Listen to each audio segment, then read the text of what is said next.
So now that the pattern pieces are ready, we're going to go ahead to cut on our fabric. So I'm going to separate this. So you can go ahead to take out the tape, the paper tape you used to hold it, or you can cut through. So I'm going to cut through.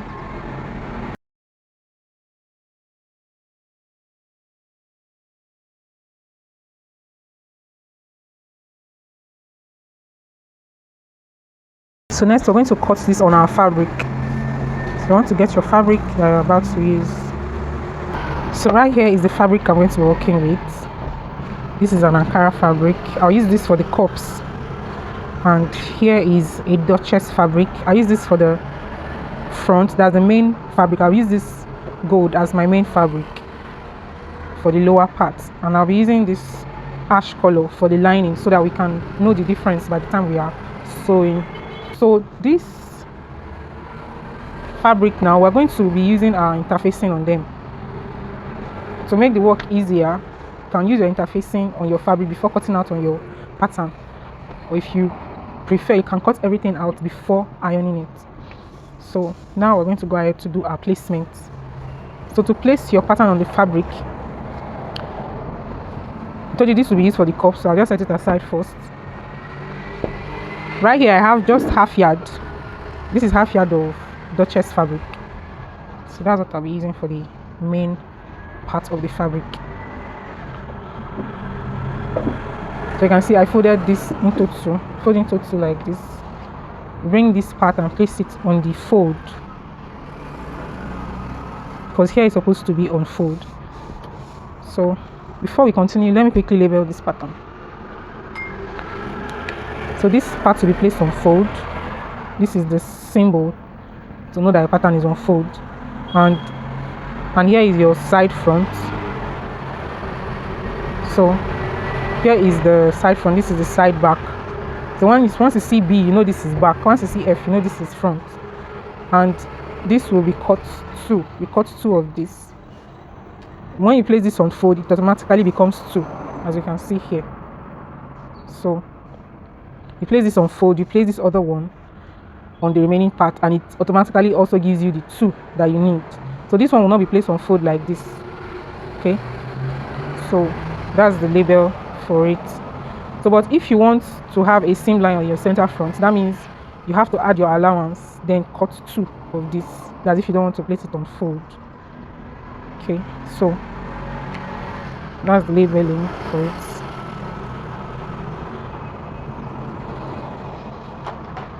So to minimize the use of your fabric, you can place it on the edge like this, leaving out some allowance. Then you drag down the fabric. So this will help you minimize the fabric wastage. So as you're doing, make sure you have your seam allowance, okay, on this corner, or you can place this one this way to actually minimize the use of your fabric. Let me see. So as you're placing, make sure you're adding allowances. Remember, this pattern does not have any allowance at all, so make sure you're adding your space for your allowance. On the side, I'm going to be adding 1 inch seam allowance, so I want to make sure I have up to 1 inch here before I place this other one. Okay, something like this. So if I'm keeping it this way, I have to make sure I have 1 inch here and also 1 inch here that can carry this other one. So if I want to use my interfacing on the fabric first before cutting, I have to make sure I know the amount of space that the pattern will consume before I iron it. Okay, so now that I know that this is the space I need for this main part of the corset pattern, I can go ahead and trim off this excess here, then go ahead and iron my stay on it. Because this fabric is light, this is a light fabric, and because we're creating something that is structured, you'll be sewing your boning and boning channels on it. You need to give it structure too, so by using your interfacing. So like I showed us earlier, this is your stay, this is the interfacing we're using for this. So you can go ahead, another method is to go ahead and place this interfacing the way you have placed your fabric. You lay it out under it like this, so that it cuts everything once. This actually saves your time of ironing and trimming off your interfacing by the time you're sewing, you want to iron, sorry. So you can just fold or place it, just giving an instance. Then you also place this other one.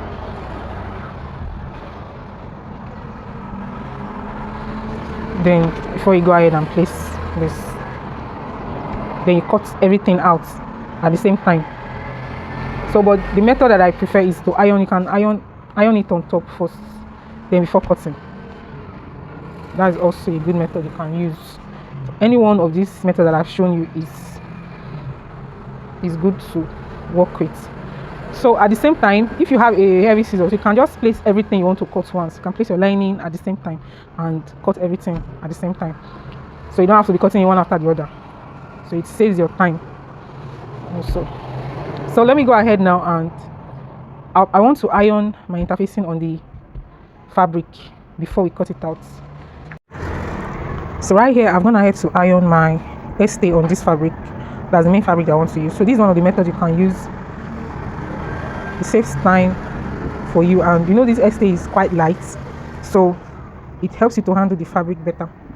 So now we're going to place our pattern on the fabric now. So remember, here is going to be on fold. So place on fold like this, and with your pin, you pin down. Make sure you pin it down to keep the pattern in place. And as you're placing your pattern, make sure you have your seam allowance. Seam allowance is there. Remember, I would not have seam allowance on this pattern, so very, very important. So I'll just pin it here, here, and here.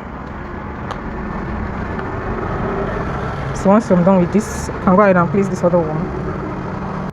So place it and pin.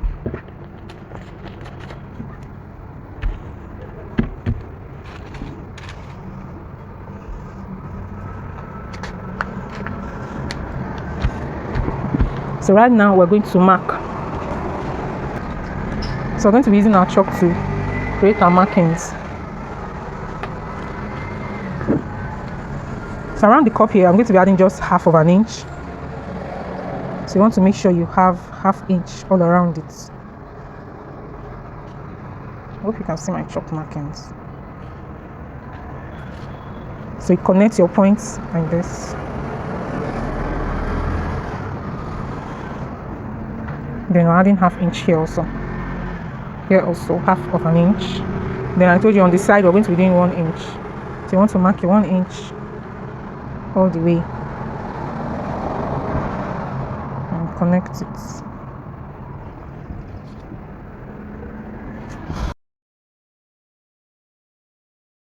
Then down here, I'm going to be adding ½ of an inch.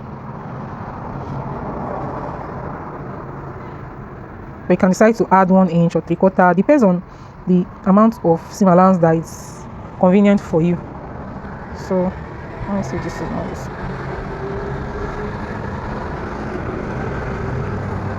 So make sure you follow your curve.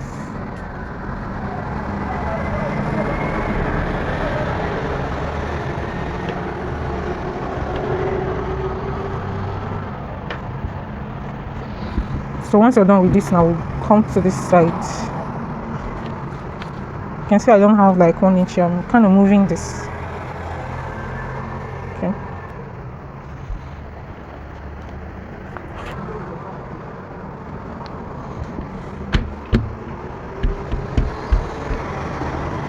So now we'll do the marking for the back. Same.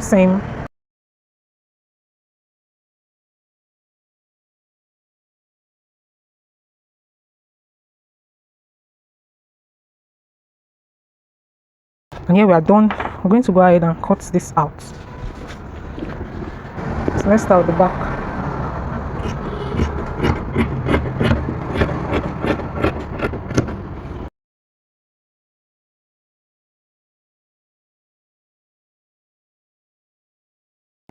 So now the front.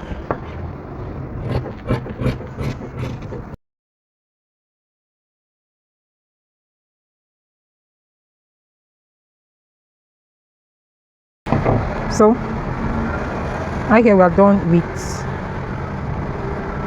the front and the back.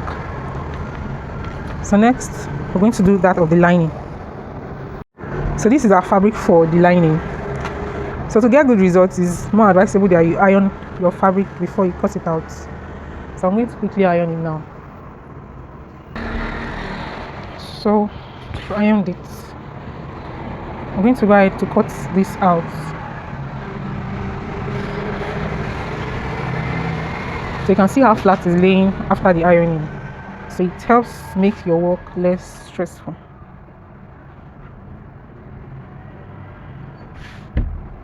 So we already cut this out earlier, so I'm just replacing it. There's no need for us to add seam allowance again.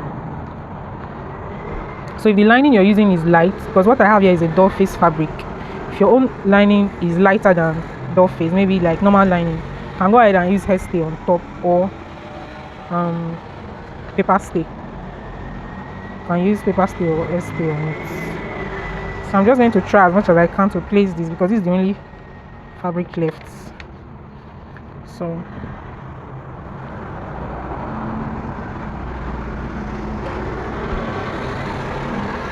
I think this is good. Just go ahead and cut.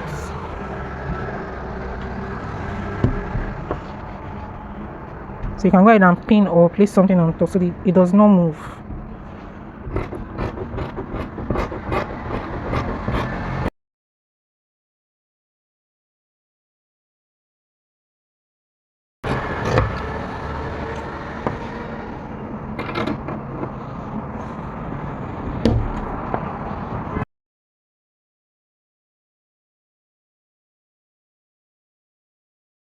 So right here we are done cutting out the main fabric and the lining.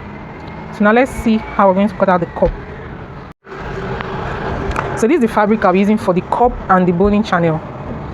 This is 1 yard of the fabric here. As you can see, this fabric has its own unique design. I have a cowrie and some other African print kind of design. So when placing this, you want to strategically place it so that it reflects the design very well on what you're creating. So for me, I will be placing this. Let's cut out the cup first. Right here now, I folded into two like this. I'm going to use the cup now to see. I would like to place this way. So you need your seam allowance. So use your cup to trace out to know where to occupy. So I think this is okay. This fold is okay. Then you're going to fold again. Now for this cup, is just one bust cup that is here. Let me explain a little bit to you. This is just one bust cup. Now the bust is 2, right? So you need another to complete it for the full dress. Then you still need another set again to complete it for the lining. So right here now is just one piece that is here.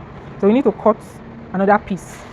So this folding, that's what I'm trying to do here. This folding that I have here now, if I place this like this, I've succeeded in creating the one for the main fabric because I have this and this. So it's going to come out in 2 sets. So like I told you, I want to strategically place this one. So I want it to occupy like these upper parts for the main fabric. I want this the building and the African print something there. So just place it like this. Then maybe this other one will go like this.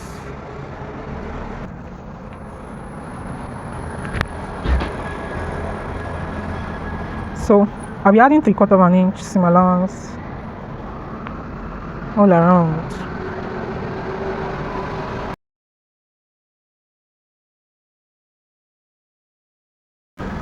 So I'll place this other one.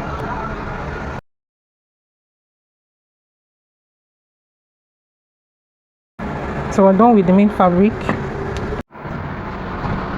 So I was having a second thought about the lining. So it's like we're going to be using this for the lining of the cup so as to be able to differentiate the lining from the main fabric.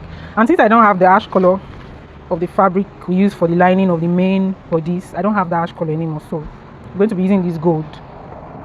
So all I have to do is place like this.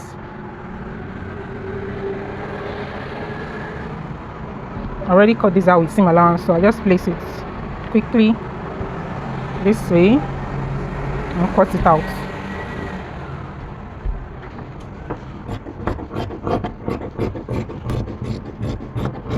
So you can see here that I didn't pin. I'm using my hand as the pressure holding it. So if you can do this, it's okay.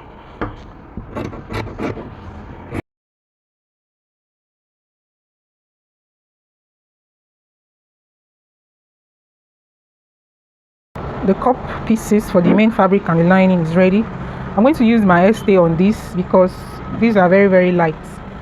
So we're using our stay on both the lining and the main fabric. So right here, I'm going to head to cut out the main fabric and the lining for the cup, and I've added my stay to them. So once you're done, you want to make sure you rearrange your cup back, positioning the pattern piece in the right position like this, because you're going to label. If you don't label, this is really going to get confusing by the time you're sewing. So let's imagine that this pattern is not here. Maybe let's face it this way. Like, you won't know the direction to place. Like, what direction do you place to each other? It actually gets confusing if you don't label. So you're going to get your pen or pencil, whichever, then you're going to label. So I'll be using the arrow and the center front lines we use. So I'll just be marking with my pencil or my pen. Please don't use marker, it may leak into your fabric and stain it. So just use pen. So just know that this goes up. With the arrow, I'll be able to know that it goes in this direction. And I'm going to write the center front here. So I'll know where center front is.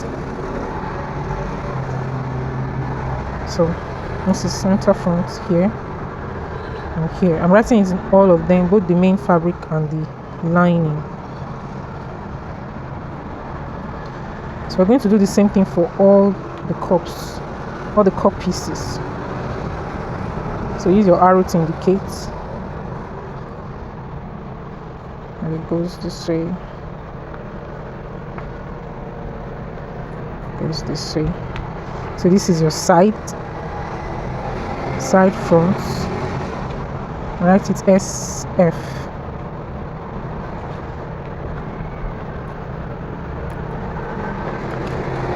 So also the same thing for this piece. Although this one is obvious, but you don't want to be found wanting.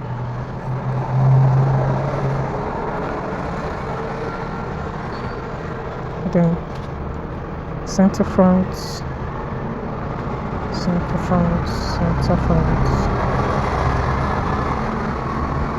center front.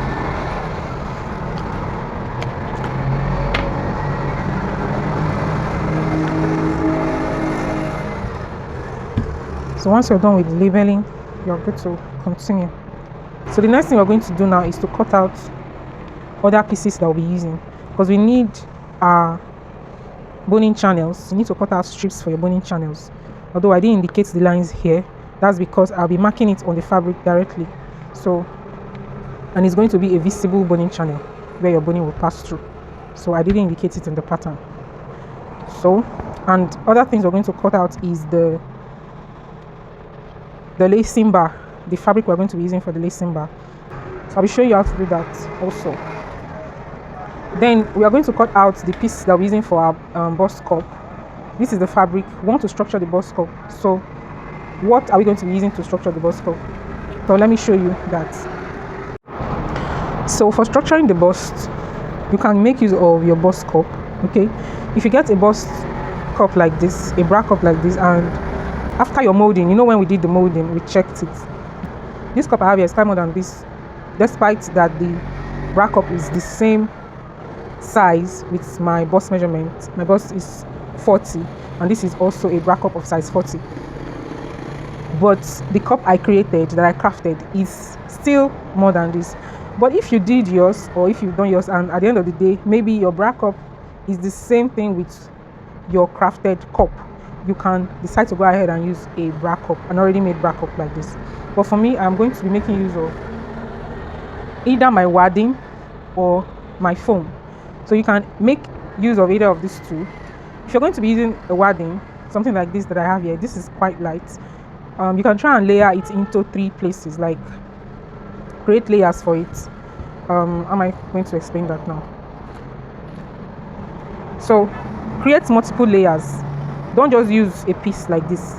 Make it like 4 will give you a very good structure, or 3 is quite good. I usually make use of 3 sometimes. You don't go use 3 pieces for it. Don't just use 1 piece. Okay, so you want to fold maybe 3 times, or cut it out 3 times and use as 1 piece. That means 1 piece you want to do like this. Maybe this top part now, maybe you want to create this top part. You're going to have 3 layers placed like this. You can use your iron to gum it so that it stays flat, because it has a gum face. So just place it, the gum facing you, and this other gum facing down, so that it stays together. Then you place your pattern piece on top and cut it out. This is one way to create your structure for your bust cup. Another way is to use this foam. This is also called a bra foam or hip pad foam, depends on what they call it in your area. This is not as thick as the bra cup. You all know that the bra cup is well structured compared to all of this, so you can decide to double this up to give you a good structure, or if you use 1 layer of it can still go. I do use 1 layer and it comes out fine, but if you really want to have a good structure, you can double it up. Okay, you can double it up.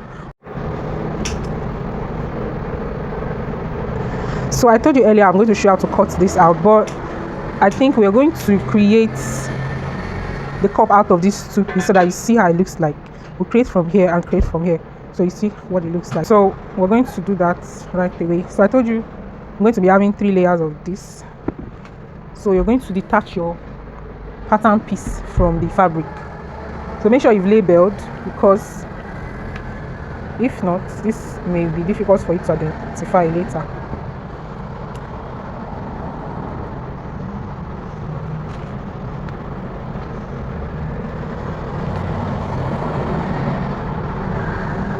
So I'll set this aside. So I need to cut out the piece. Then when I'm cutting out this piece, I'm not going to be adding any seam allowance to it. I won't be adding any seam allowance. So I want to check where it's occupied. I think this is okay for it. This is okay for 1 layer. So I'm going to be having 3 of these to complete this. So let me fold and place it.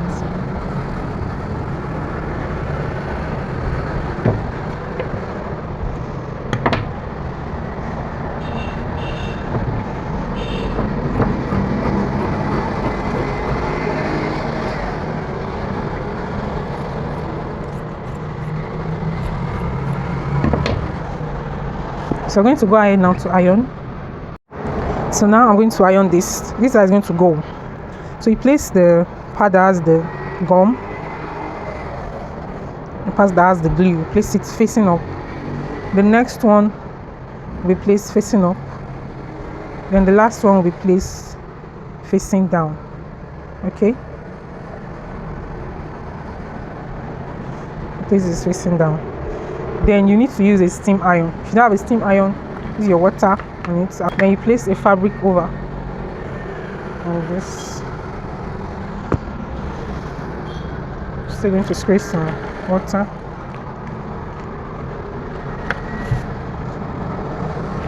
My iron is really hot. Not what I want, because it needs to glue it down.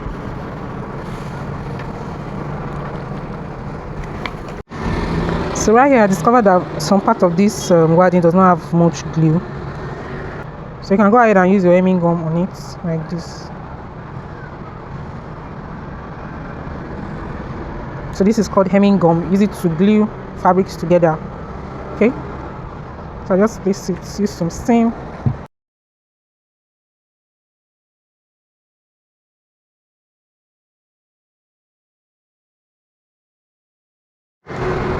So right here now we're going to place our cup.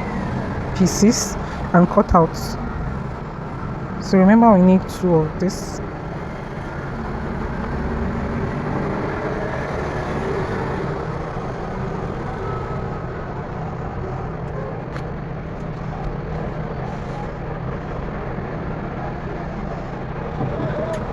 If your scissors can carry it.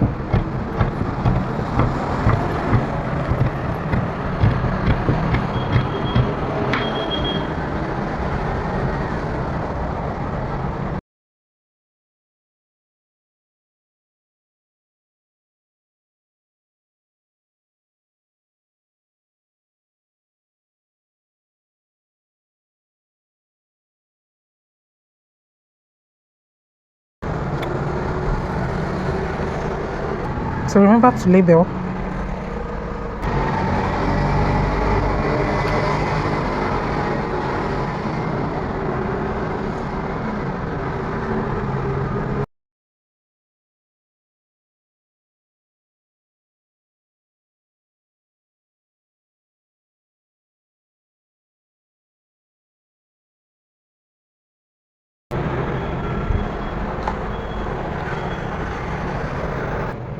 So still on the cups, right here I've gone ahead to cut out that of the foam, okay, that we said we are going to cut out earlier. So this is it. I doubled this one. I doubled it. So now I'm going to be gluing it together. I placed it the wrong side facing the wrong side. So the right side is going to be both my front and the back. That's the right side and my wrong side. So I place it this way like this. Then you're going to use your hemming gum on it. I think this method is quite better because it gives you that foam structure like this. So you can place your fabric on it, use your steam, you can use your steam iron on it. Okay.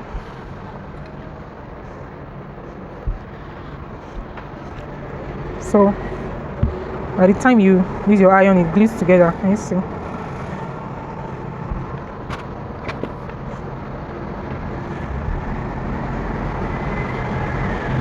I'll do the same thing here.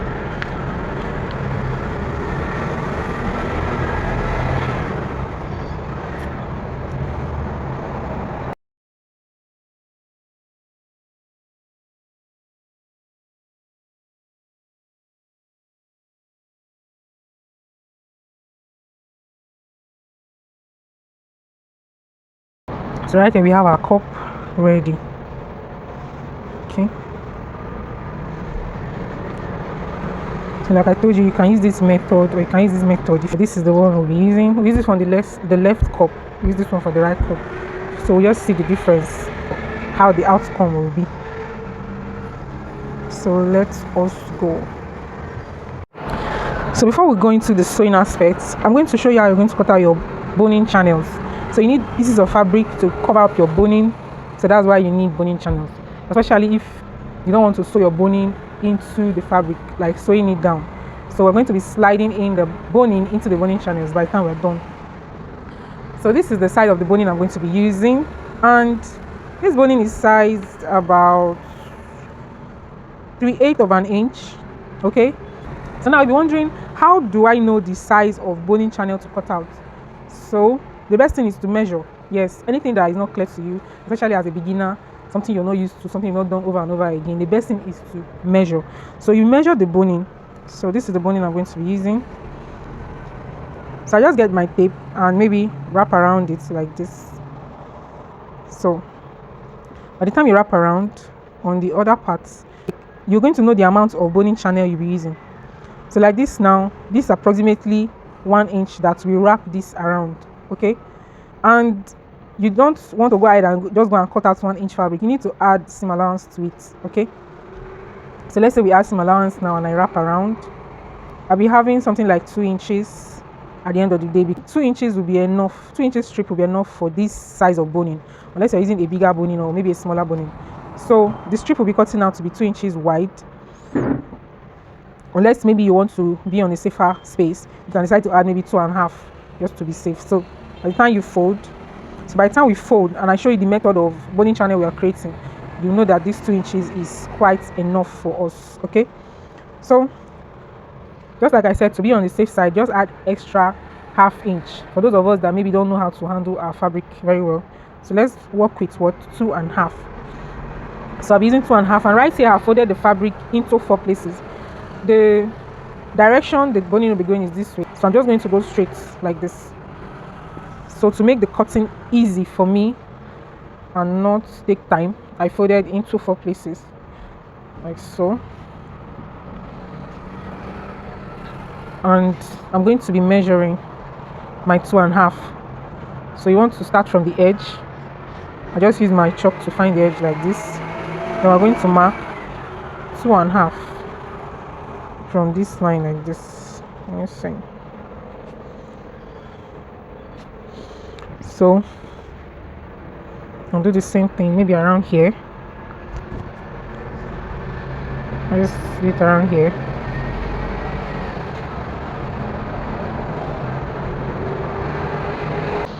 Then with the help of your ruler, you connect your points like this.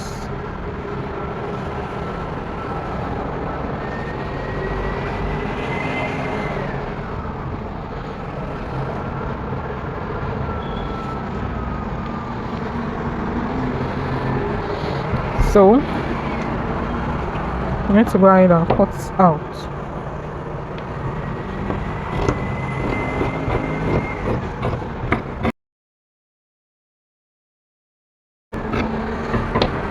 So I need about 7 boning channels in the front. I remember that the fronts, they are very short, like the space is short. So this piece I have now can create 2 for me. Can you see? It can create 2 channels for me. So I don't need to consume the whole of my fabric. So I'm just trying to check so that I don't cut out the pieces and I won't use them. So you can measure this way to know how many that it can consume. So I'll just assume that this will make 2 for me. So this will make 2, this will make another 2. That's 4. To make another 2 for me. That's 6. And this will just, I'll use this for my front. So because the front I need 7 panels or channels for the boning channels. So front is complete. So the back,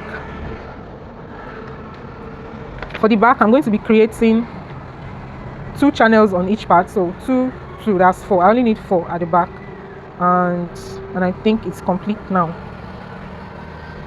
So these 2 for this part, the other 2 for the other part. So I don't need to continue with my channels. So you want to make sure you count, you calculate to know how many channels you need for your boning. So I already calculated and I know that 7 is okay for me, unless maybe I want to add more or reduce it later. But for now, 7 is okay. So we'll be working with 7. So at this point, we are done cutting out our boning channels. This will be used for our boning channels. So the next thing you're going to do is to go and press this down into 2. So press it into 2 like this, and make sure it's folded into 2 this way to make the work easier for you. So I'm just going to take this straight to my iron and I'll fold them into 2 and give it a good press. Just fold into 2 like this and give it a good press. Okay, so let's do that. So right here, these are the boning channel pieces. I'm gonna have to fold them into 2 like so. And right here is the pieces that we're using for the lacing bar. So the part for the lacing, I've gone ahead to iron my stay on it like this and fold it into 2 like this. So at this point, I think all our fabric pieces are ready. I think all of them are ready. We have the main fabric, the lining, the cups, the cup pieces, the boning channels, the lacing bar, and our cup pieces. Okay, the piece for crafting our cup. All right, so at this point we're going to kick off our sewing processes. Let's dive in. So right here I have my fabric pieces and I've cut them out, as you can see. So this is the back. The back, I've cut the main fabric and the lining, and this is the front. I've cut the main fabric and the lining, and also here are the cups. Okay, so these are the pieces that we're going to be using for our cup. Okay, to mold our cup. and here are the fabric pieces to cover it up. Here is the here is our lacing bar. Now this is a lacing bar. It's going to be placed something like this at the back. Okay, and here are strips of fabric that I'll be using for the boning channels. So by this time, at this point, you should have gone ahead to cut out all of these that I've mentioned right here. So in the course of making the video and sewing all of this together, if there anything or if there is anything that I didn't mention, I'm going to be letting you know as time goes on. So let's kick off with the sewing. So the first thing you're going to do is to take out your patterns. Okay, now for the cup, okay, before you take out the pattern on the cup area, make sure that you label. Okay, I took my time to label all of them. This labeling is very important, especially if you are a beginner, so that you don't get confused, trying to figure out which particular part faces which particular point. So it's very important that you label. So it's quite easy. Just take a pen or your fabric marker or a pencil and just do a slight indication of what we've done on the pattern. Just transfer it to the fabric. Okay. So it keeps you in check and you know that, oh, this is where it's supposed to face and this is where it's not supposed to face. So that's very, very important. And for the main bodies, which is this, we don't really need much labeling because we didn't separate it into different panels. It is just one full panel on its own. So it's very easy to identify. Okay. So go ahead and take out the patterns. So now I've taken out the patterns and there's the pattern paper. And what we have here is just the fabric. So we're going to kick off. So the method we're going to be using here, I'll just try as possible to teach you the simplest method that I know. So I'm going to try as much as possible to teach you the simplest method that I know. Since this is just a basic class, right? So we're going to do a very simple method.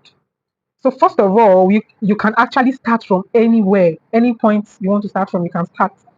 So you can decide to start from sewing in your boning channels, or you can start from constructing your cup, whichever point you want to start from. Okay, these are just the preparation for the sewing, so that you now end up finishing it up later.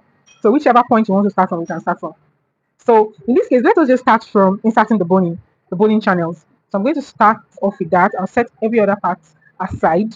Okay, and we're going to do the boning. So you can see I have the front here. Okay, this is the front of the fabric. That's the right side of the fabric. You can see. Okay, this is the back and this is the front. And here I have my strips. Okay, make sure you cut out your strips and iron it down. Okay, in the previous video I showed you that you iron it into two, just like this, on fold. Actually, what we cut out, let me just remind you briefly. What we cut out was about 2 inches wide. Okay, but what I have here is like 2.5, which is not bad. So you fold that into two to place it on fold, and once you're done, you fold it again to make it easy for you. I told you I'm going to make this class as easy as possible for you. So you literally fold 2 times.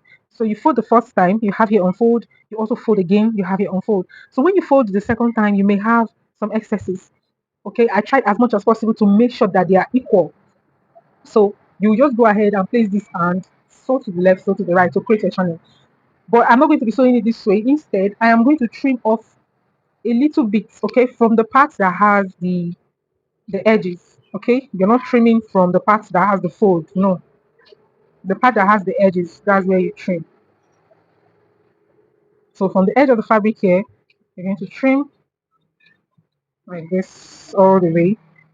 I'm trimming just a little bit off because I don't want the edge of the fabric coming out on the edge of this boning channel by the time I am done stitching it down. So when I place it on my fabric, the edge of the fabric, that's the fabric edge here.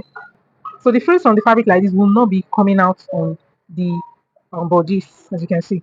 Okay, so this is literally what I want you to do for all your strips. It makes the work easier. Trust me, this method makes your boning channel easy for you to work with. So I'm going to go ahead and do that for all of them. Okay, so your strip can be any inches long as it can be enough for you to work with. Okay, I didn't really measure mine, but I think what I have here for all of them is about 27 inches or so. Okay, so it's because I don't want it to be too long all the way. It might be difficult for you to iron when it's that long. So this short is okay. So this trimming I did here, I'm going to do it for the remaining pieces. Okay, now I'm done trimming the strips, okay, for our boning channel. So just like I said earlier, there are different methods to do this. This is just one of the simplest methods that I discovered, and I thought, okay, let me just share it with you in this class. And once you're done trimming, you can see what I did. I trimmed just to the middle, to the midpoint like this, so that the edge of the fabric, because this now is the edge of the fabric, it stays inside the channel. It stays inside. So by the time you're fixing your channel, it stays inside. Then you're doing your stitch on the side like this, and you're also doing it to this other side. So nothing is going to be revealed. So this is just one of the many methods that is available out there. Okay. So next, we're going to go ahead to draw our boning channel lines. Now, remember we didn't shred this into pieces, so we need to create our own line by ourselves. So is either you get your chalk or you get your marker pen, whatever that you know you can use to create your line. So I'm going to try and use something visible that you can see. Okay, so I'll be using a chalk. I already have my midpoint here. So you want to always start from the midpoint, okay? Start from the midpoint. It's very, very important. So that from there you spread out. You don't want to start from the edge and in. No, because you want it to be equal. Start from the midpoint. You find your midpoint line, just like I've done here. Make sure it is accurate. I know the midpoint because I folded my fabric on fold. I placed my fabric on fold earlier. So the crease line is there. Okay. So once you find the midpoint, from here you can measure out. Okay. So if you want your one of your lines to be on your dart line, okay, we have a dart line that's on your bust span line that we have on the pattern. You can bring in your pattern at this point and place it. So this is my pattern. You can place it this way. Place the midpoint here, and you just use it to know that, oh, this is where my dart line runs after you were done drafting. Then you can take note of these points. And take note of this point. I'll place it to this point, this other point here, and you take note of the points. Okay. So if you want to follow that line, this is how you get it. So it's either you measure from the pattern and move the measurements, okay, from here to there, or you place your pattern on top the way I just did it. So whichever you choose is okay. So once I found these points, from here now I can take my boning channel. I can say, okay, I want to do what do I have here? I have about 3 inches, okay. I just want to have extra one line on the middle just to have them equal. These things is by choice, okay. Whatever you want to do, you can do here. Is by choice. So right now, if I draw my lines, I have 1, 2, 3, 4, 5 lines so far. No, I want to add more. So since I'm doing 1.5 inches apart here, I can say, okay, let's just continue with the 1.5 inches, like so. You continue, you can just continue that way, and I can just decide to have a last line here on this point, maybe just tracing it out. We have seam allowance around here, okay? We have seam allowance here. If I place this my pattern accurately, you will see that seam allowance should be here. We added about half of an inch seam allowance, right? So you don't want to interrupt that your seam allowance. So this is where I marked, coming from this under bust line, this is where I marked. So I can just curve it out like this to this point. Curve it out to this point, avoiding this my seam allowance because I don't want anything that will interrupt my seam allowance here. And you want to also make sure that you're not interrupting the seam allowance on the side too. Okay, so you want to stay in between. If you want your boning channel to reach this point on the side, you want to stay in between your seam allowances. You don't want the seam allowances to be interrupted. So I want you to be cleared on that. Okay, so whatever point you want to take your boning channel, make sure you avoid interrupting your seam allowances. Okay, unless you want it to go into the seam under the bust here. But I don't want mine to go under the bust, so you can see I'm trying to shift it far away from that seam allowance there. So at this point, I can say I have 1, 2, 3, 4 on this side. I want to have another 4 here. Remember in my cutting video, I was like, oh, we'll do 7. You can see now I've changed it. It's increasing small, small. So that's how it is. So let's see. So we're doing 1.5, right? So just continue marking your 1.5. And we have another 1.5 here. So once you have found this point on the upper part, you need to find the point on the lower part. So do you want to go all the way straight, like straight, or you want to go in a how am I going to put it, in a slant manner? You want to go in a slant manner, like in a V manner. So for me, I would like to go in a V line, okay, in a slant line. So if you want to do that slant line and you want your channels to be equal, you need to measure the points where you will occupy here. So we have how many lines here? We have 1, 2, 3, 4, 5, 6, 7, 8, 9. And for my tape, I'm going to be counting from the edge, not from this one. I'll be counting from the edge. Okay, don't get confused though. So I'm going to be counting from the edge. So one is here. 1, 2, 3, 4, 5, 6, 7, 8, 9. Don't get confused though. So that means I'll be using 8 here, 1 inches apart. So I'll just do a marking on this because I'm marking on the edge of the tape. Okay, that's why it's like that. So I have 1 inch apart. 1 inch apart. That's what we have here. So now I'll be connecting these lines. So I'll connect these lines. So I want to make sure I'm avoiding the seam allowance here and the seam allowance on this side for this one on this side. Okay. So I'll connect this to this, connect this to this, connect this one to this one, and I'll connect this to this. The midpoint is already connected. Okay, so this midpoint is already connected, so I don't need to connect that. So I'll do the same thing for this other side. So you can see by the time you measure out all of this, you know, proportion it accurately, you have a very linear, in fact, straight and equal boning channel at the end of the day. So that's what we're trying to do here. Okay. So however this is, make sure that's what here is. So I think the best thing is just to measure. Let's do 1.5 inches away from here. Okay, that's what's here. So I just connect that point. So once you're able to do this connection, your boning channel for the front is ready. Okay, my boning channel is ready. So I can go ahead now and sew this. By the time you place this, it's going to be equal. There is no magic there again. Because this, the way I told you to cut these your channels, it makes the work very easy for you and it makes you to have equal lines when you're done. So by the time you're done, everything will be equal. So can you see?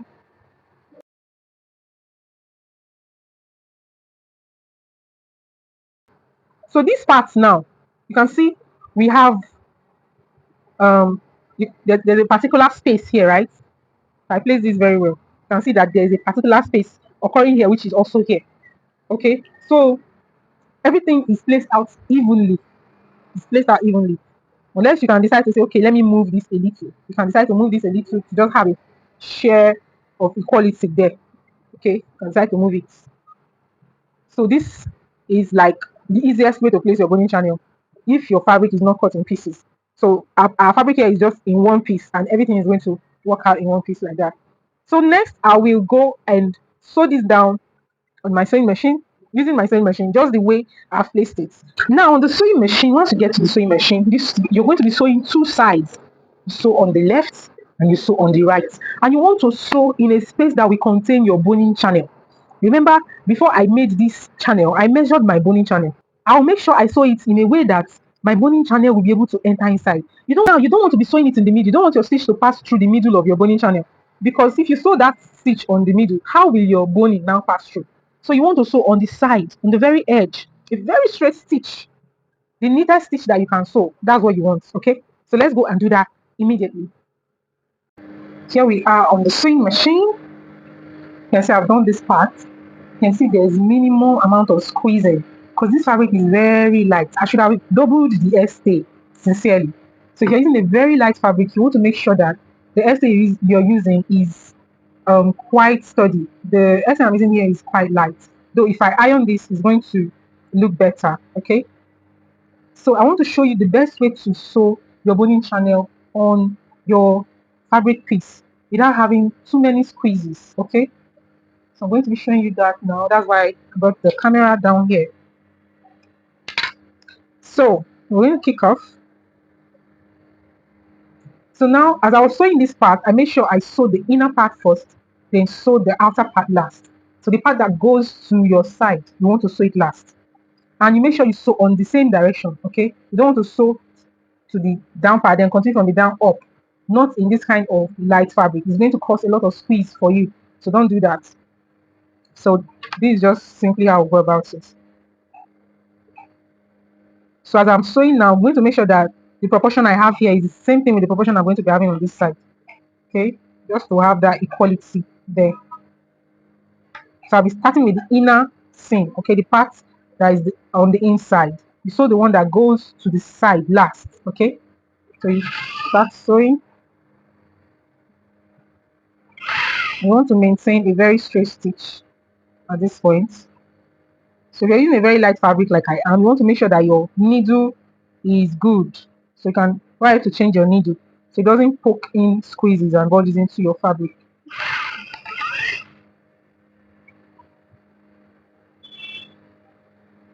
So I'm trying to have the proportion right.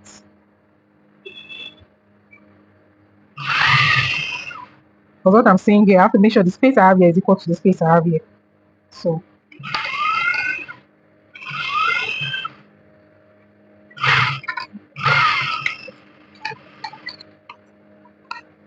I'm going to cut this out. I want to make sure you start from the top again. Don't start from the bottom. It's going to cause squeeze for you. So you start from the top again and go down.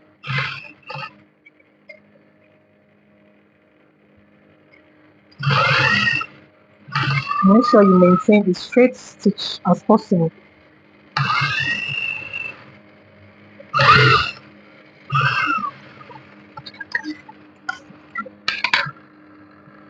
So that's how you're going to keep going.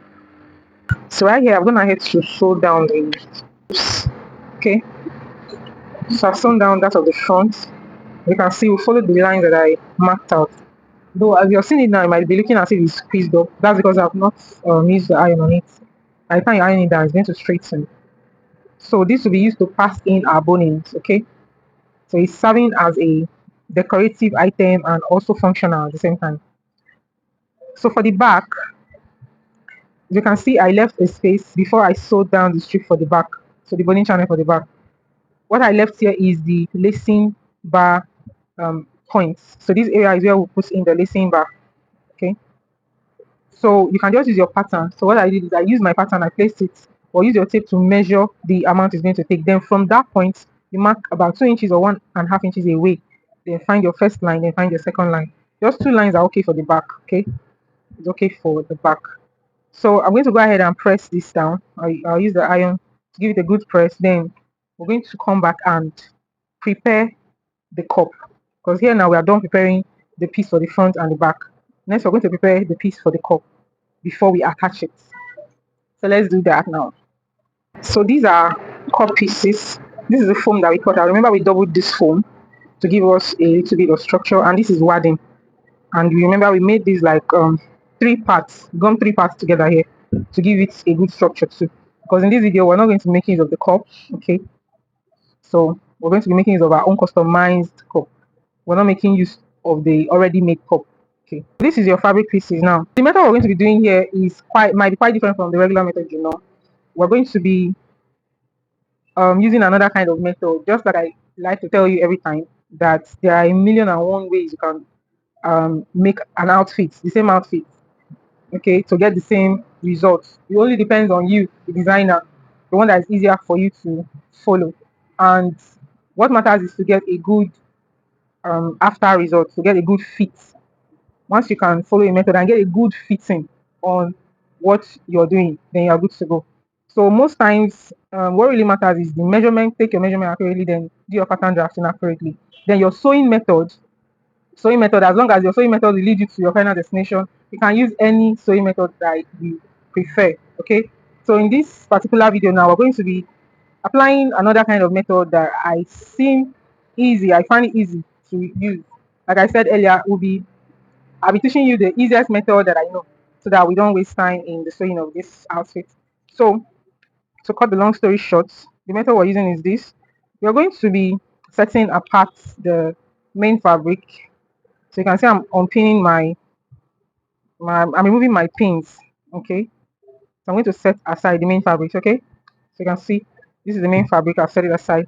Now you're going to go to your ironing table with your lining fabric and your cup structure. Okay, that's your cup foam or wadding, whatever you're using for your cup.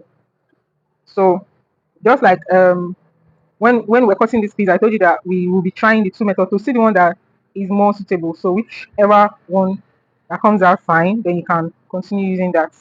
Okay. So we're going to go to the ironing table now, because we're going to be fusing the structure to the lining fabric, be fusing them together, something like this.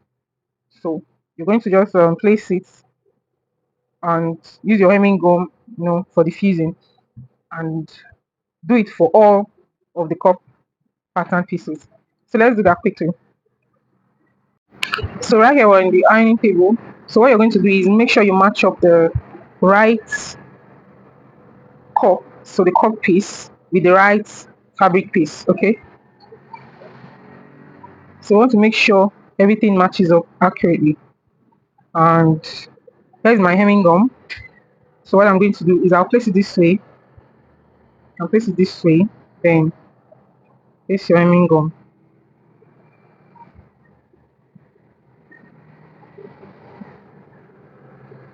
Okay. Cover it up. So you can see I'm using my fingertips to make sure that everything is on the equal side. So you want it equally placed, like evenly placed around like this. So you want it evenly placed like this. Then you're going to go ahead and place your iron on it. Press it down.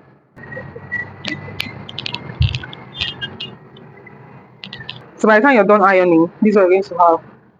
So the fabric piece and your cup foam or wadding, whichever you're using, they'll be fused together like this.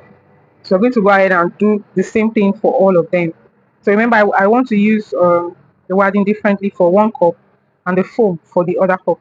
So I'll just fuse everything together and I'm going to show you the outcome.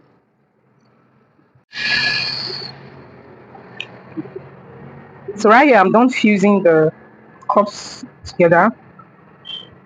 So we're going to be applying two methods in sewing these cups together. So one will be using the zigzag stitch to hold it together, and the other one I'll be showing you another method that you can use in case you don't have a zigzag machine. So that's what we're going to be doing. So as you can see, there are similarities everywhere on this cup. I didn't trim off any parts. Very important you retain the similarities. Okay. So the cup is going to be like this on the left, this to the right. So as you can see, what we fused the cup patterns to is the lining, okay, not the main fabric. We fuse it to the lining, right?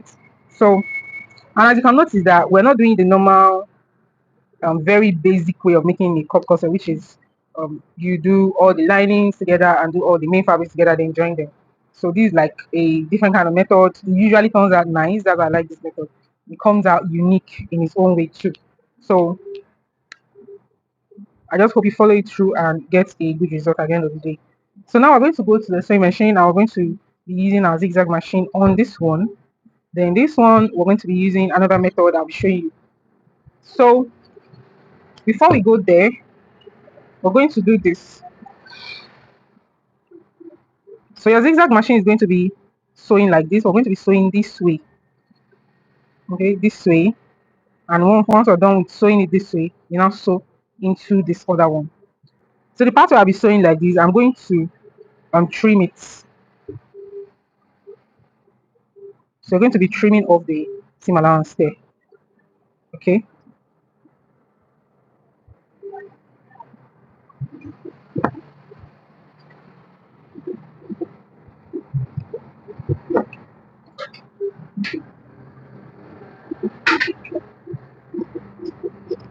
Just like this.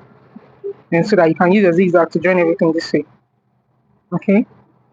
So by the time you're done joining with this part, you're still going to trim off here. Okay. So let's go and join it first before trimming, because you need this seam allowance here to finish your sewing so that your stitches will be tight at the end of the day. So we're going to sew this together like this in our machine. Then this also will be trimmed off because it's going to be attached to this. So let me do that now.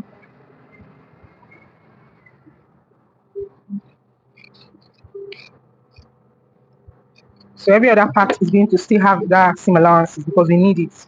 That's here and here all the way to this down part. So let's go to the machine now, and I'll be showing you how to couple your cups together. Then I'll still show you the other method you can use in case you don't have a zigzag machine. So let's go do that. So we are here on the sewing machine, and this is the zigzag machine we're using. This is an email 20U on sewing machine. It has settings for zigzag and straight stitch. So if you have this kind of sewing machine, it will be good for you to use a zigzag sewing machine too. Alright, so I'm going to change my foot to the zigzag foot first before we kick off. So you change the foot. If you have this kind of machine, I'll just be demonstrating for you.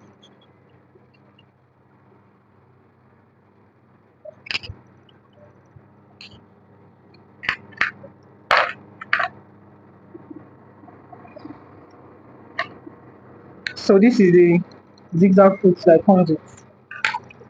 So for you to be able to use zigzag, the foot needs an open space to go in a zigzag manner. So that's why it's that open. So once I'm done with the changing of the foot, the next thing I'm going to do is to set this to the zigzag. So this is the point where the zigzag is set. First of all, you need to untighten this part. So this is the part that keeps it straight. This is the straight. When it's straight like this, that means it's on a straight stitch. So this keeps it on a straight stitch. And when this is tightened, when it is straight, it doesn't move again. But to be on zigzag, it has to move. There are different stitch lengths for the zigzag. So I usually go for number 2, between 2 and 3 as the third line. And once you're done, you tighten it back. Then you need to set your stitch down to 0. It must be in 0 or between 0 and 0.2 or 0.5. One will make your zigzag stitch it will show the zigzag stitch, but it will be on a distance. So the distance between the stitches will be much. So I don't want much distance. I just set it to like 0.2. So that's it. We're going to kick off now the sewing. So we're going to be working with that, the one that has the foam. So like I said earlier, we're going to be joining this way. So just match up the way you should match up on your sew. To make sure you have trimmed off your seam allowances first. So you can actually start from any point. I love to start from this point that matches up with the upper part here. Okay. So that I can be done with the curve as soon as possible. So we're going to pick up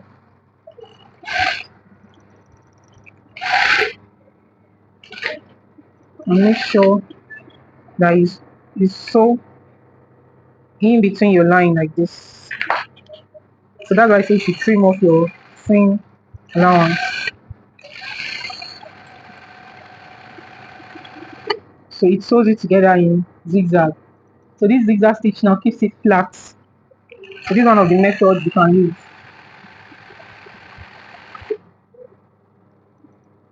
So once it comes to this end here, you overlap this other part. You know, here is the fabric piece and this is the foam. Just overlap it. So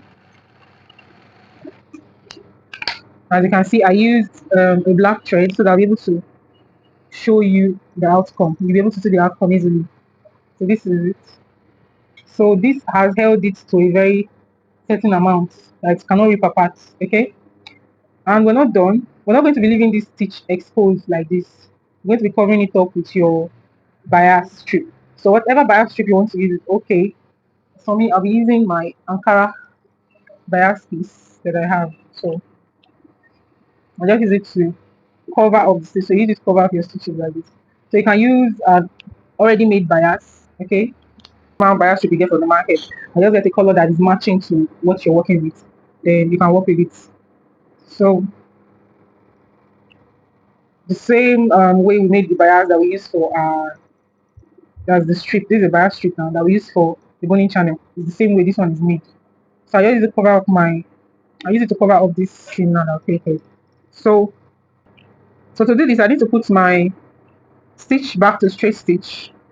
Remember that we are on zigzag now. So So the reverse is the case. So putting it back to straight stitch is nothing serious.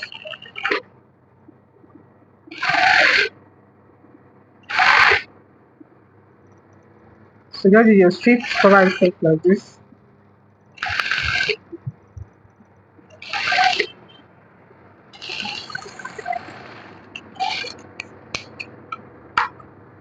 So you're sewing on the two sides to hold it down.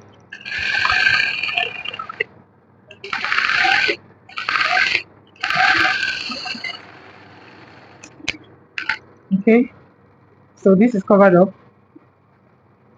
So like I told you earlier, once you're done sewing this part, you're going to go ahead to trim off the seam allowance on this upper part, because you'll be matching it up to the upper parts here. That's the third piece here.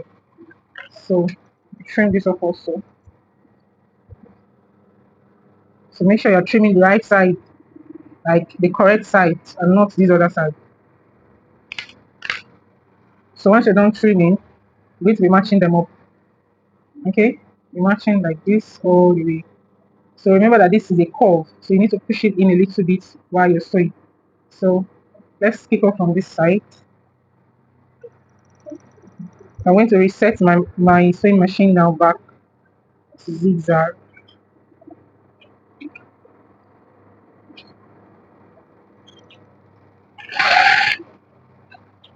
Okay, to make sure you match up accurately. You know, here is just a soft fabric, so you have to take it easy on the beginning. There. So the distance is short.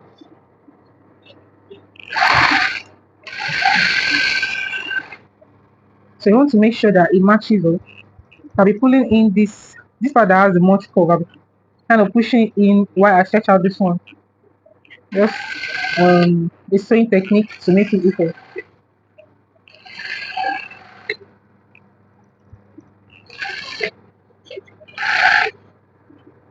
Okay.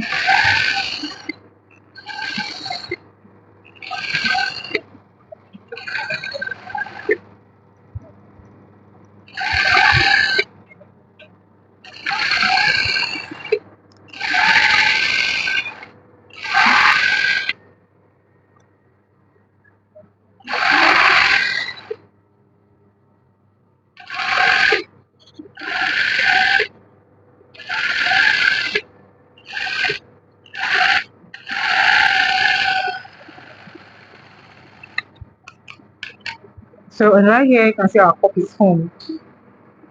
So to round it up, you still get your bias strip and cover up your seam here. So I'm going to go this way. Also roll up, that's my stitch. So you have a tabletop machine. I think it will be very easy for you to work with the zigzag. I think it's just a button you need to press there. The zigzag stitch will start sewing. So you can use your tabletop zigzag machine to do this too. So make sure you start from the edge for the bias.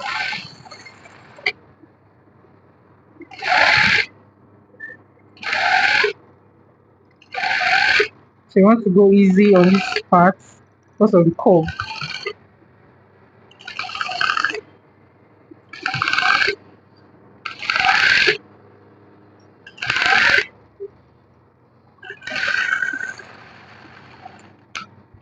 And do the other parts.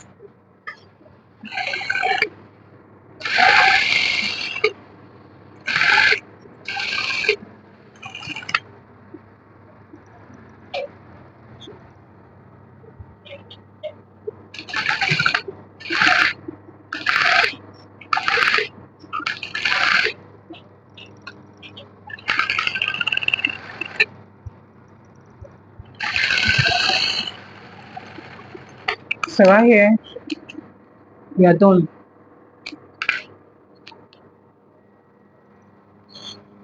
Done, and this will be like the wrong part of your corset.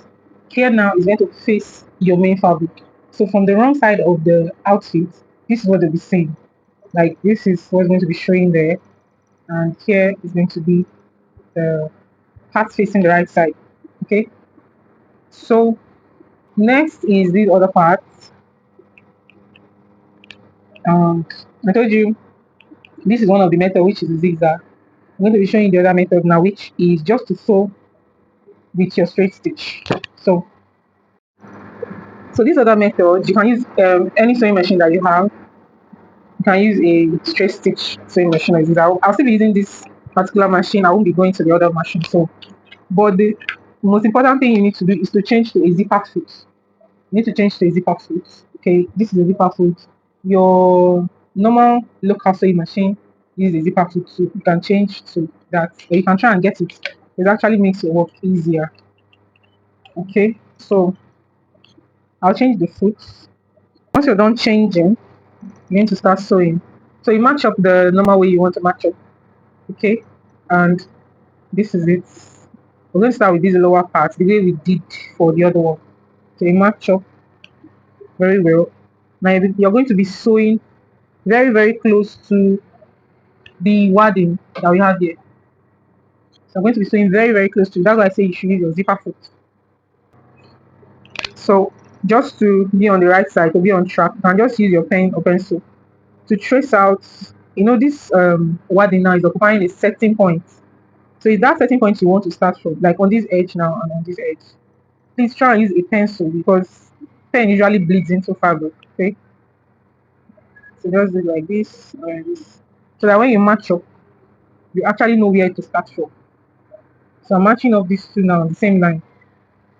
I know where to start from. I can also decide to pin it down, especially if you don't know how to handle your fabric or you're a beginner. Just pin down this and start. Take out your pin and continue. So you want to make sure that the two wadding they match up and they are on like the same point. They're on the same alignment. Okay. So you're trying to sew on the fabric, not on the wadding, but your stitch will be very close to the wadding. Okay.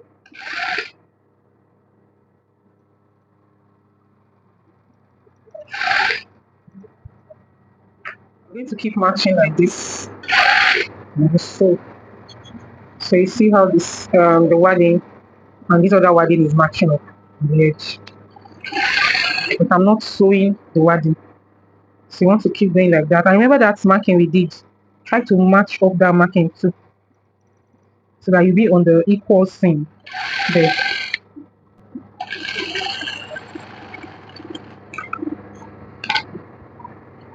So this is how it's supposed to be facing. Okay, but remember that this part is going to be facing the main fabric. Like this is going to be your lining. This part will be the lining side, that's the inside. Since this part is going to be in the lining area, okay, you're going to be sewing down this seam. Like I'm even checking what I sew, like I didn't even sew it well. Here didn't, I see here didn't go inside. The stitch here, the stitch didn't go inside here, but it went inside on this part. So at this point, I am going to lose my stitch. So let me quickly lose it. I'm just going to do the stitch again. So make sure it's not too good. I'm still very close. So very, very close, okay?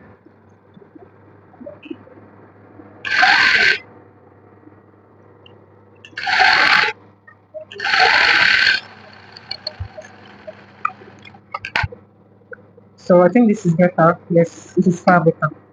So like I said earlier, what we're going to do is to sew this down. You're going to be sewing it down, but you trim a little bit. And trim a little bit like this. And then you sew it down like this. So you sew to the left, sew to the right. Or if you don't want to go through all those process, remember this part is going to be your on the lining. So here is visible to the eye, but here is not visible to the eye. So you can just decide to use your iron. You iron this down, then maybe put a little bit of hemming gum. Maybe if I've not trimmed it down, that's what I would have done. Just put hemming gum. But if you want to sew it down, the stitch is going to be showing on the under. The stitch is going to be visible to the eye here. on this part.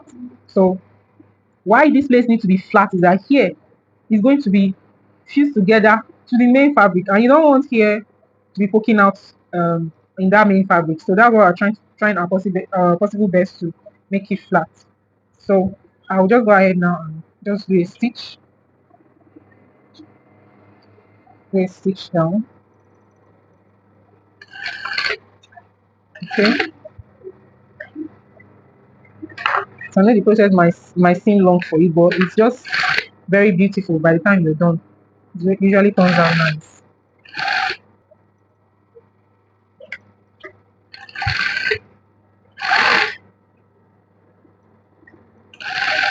But remember that if you have a zigzag machine, you don't need to do this one. No. Just use your zigzag and do the first method that we've done. Okay.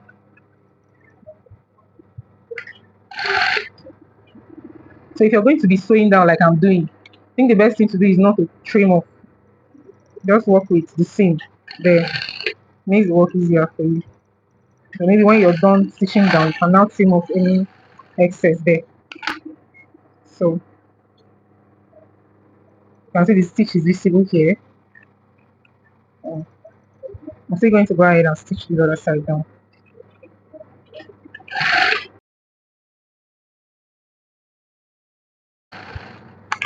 So this is it. So once you're done, by the time you place the other fabric on top of this other one now, everything will be flat. So remember we still need to join this. So I'm going to be sewing it. So for this other one now, you match up. Just you match your fabric to fabric now, the wrong side to the wrong side. So we're matching up right side to the right side like this. Yeah. So it's supposed to be center front facing center front. That's why this labeling is very important. Center front matches of center front, side front matches of the side front. So it's going to be like this. So you sew from here, and just like I said earlier, just do your marking so that you know where to start from like this. Okay. Then you want to match up that to this because the seam allowance here is quite more than the one here, as you can see. So the best thing to do is maybe to trim off, yes, trim the seam allowance to be equal. My seam allowance is not equal right here. So I'll make this one to be equal to what I have here so that when I sew, it's easy for me.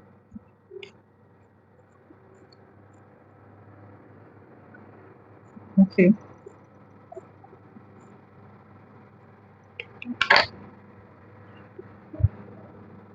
So I'm just going to start like this. So you want to make sure you match up. The wadding should start on the same point. So if you prefer, you can pin down and make sure you are matching the right side, the correct side, okay? To avoid starting all over again. So I'll just try and pin this down. So like this, I'm going to start off.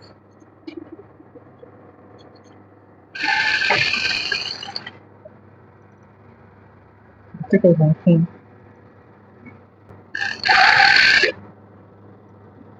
So you're going to match up now and sew. So make sure you're sewing very close to the wadding, but not on the wadding.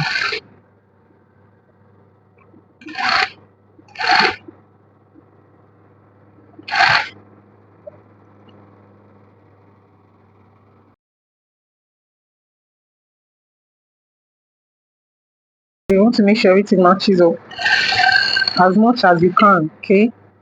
Because sometimes these things do not match up. So here we have it. Let me see, the cup is out. And because we're going to be having it this way, I repeat again, you need to sew it down, okay? You need to sew it down like this. Or you can trim to the barest minimum you can go. And also trim down.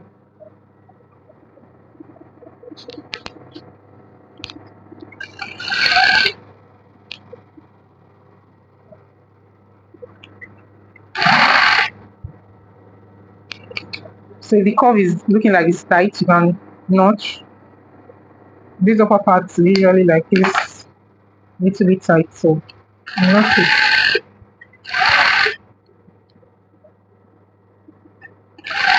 So make sure you open up your seams as you're sewing this down.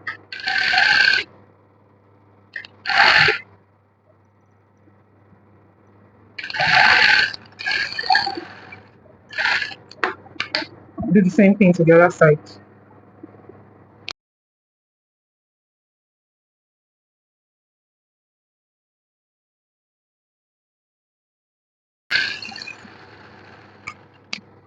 So right here, we are done. And if there are any excesses, you can always trim it down.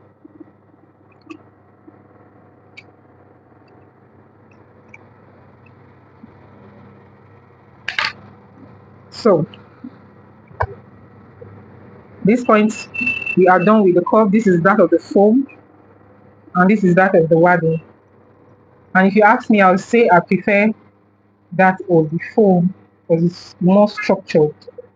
Yes, it's more structured. But the that of the wadding is not bad either. As you can see, also turns out okay. Just that it's not as structured as this one, as that of the foam. So that's just the difference. So let's go into the next stage, which is fusing the right side, that's the main fabric now, to the cup. So we're done with coupling the cup part that has the structure, that's the wadding and the foam.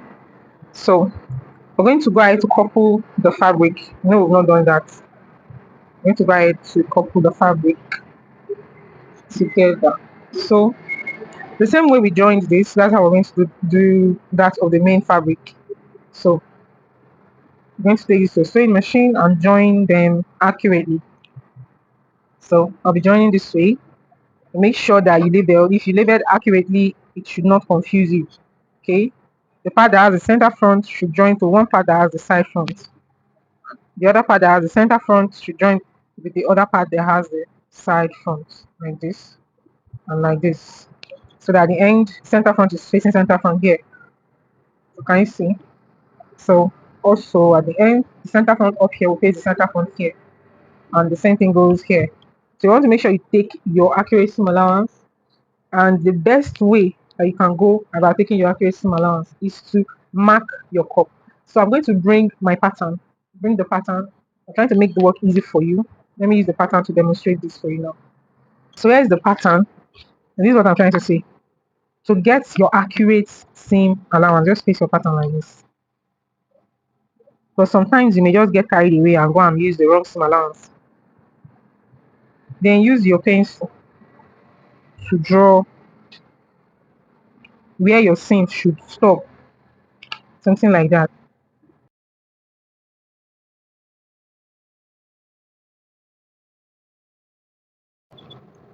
So I'm done tracing them out. So that line now is what will guide me. Okay, is what guide me. So I'll take this to my sewing machine. I'm going to stitch this together, stitch this other one together. So make sure you follow your arrow. The arrow is guiding me and my labeling is guiding me. So sew these two together first. Here you're not trimming anything, just sew. Once you're done sewing these two, first of all come and iron it. So come and iron it flat because you need it to lay as flat as possible with the cup and the curve. So you come and iron this before you sew it to this other one. So that's exactly what I'm going to do, and I'll show you now. So right here, I'm going to head to join the lower part of the cup pieces, you can see. So you're going to iron this open. You're going to iron the seams open. So you can see I place it on the cup mold that I have, and I ironed it. You can see the outcome, right? So this is how yours should look like, because ironing helps to mold it and also helps to keep your seams flat. As you can see how flat the seams are laying. And when you iron this way, at the end of the day, you end up not even noticing your seams, okay? Someone could swear that they didn't join this cup the way it is because the lines are not showing. So now I'm going to take this other piece, the upper piece now, and join it to the lower piece. So make sure you look for the right point that matches up. And note that you must follow your line. Okay, the seam allowance line we marked earlier with our pencil. You want to make sure that you follow that line, because I did. I followed the line here. I'm just showing it to you now. So you follow the line and make sure it matches up as you're sewing.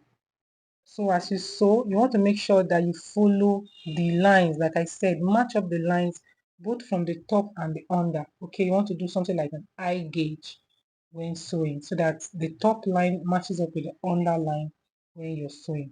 Okay, with this, you'll be able to consume all your seam allowance that you have added to the fabric, so that you don't end up having excess or doing it over and over again. Okay, so this saves you a lot of stress. So you want to make sure you match up the right part. Okay, the center front should be facing the center front of the upper part. Okay, make sure it matches accurately. So you're going to take this to your sewing machine and you're going to be joining the lower part now with the upper part. And as you're sewing, make sure that you match up the lines from the top and to the under. So they should match up as you're sewing. So let's go to the sewing machine and see how to do that. So once you press it down to lay flat, you press the seam open.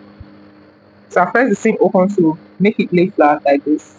So once you're done with this, you're going to attach the upper part now to it.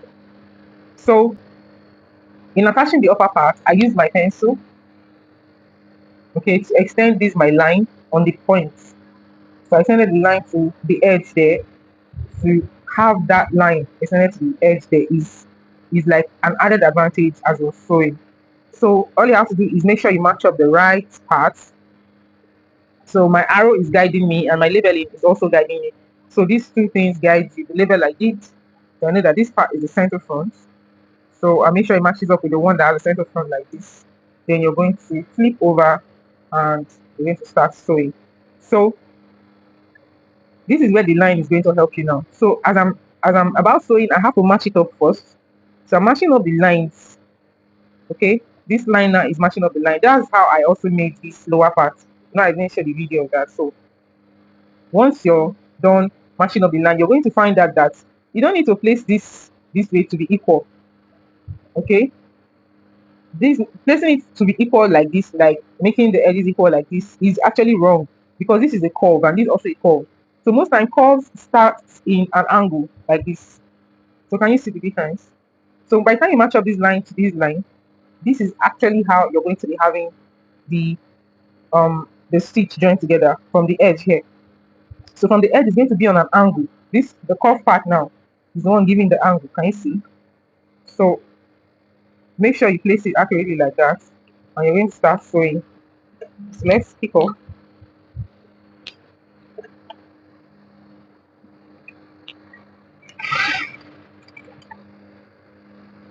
So you're going to keep matching. Just try as much as you can to match up the lines. It's something like you doing a calculation, saying, okay, this line matches up to the other line, and you keep going like that. So this process, this particular method now helps you to consume the whole seam allowance that you have added. Okay, so that you don't have excess at the end of the day. So I keep matching it up. So at this point now, this seam has covered up the line here. So if you really cannot see it, you can mark it out. And mark it up like that and continue your stitch. So as you're sewing, you are matching up to the line that you have drawn.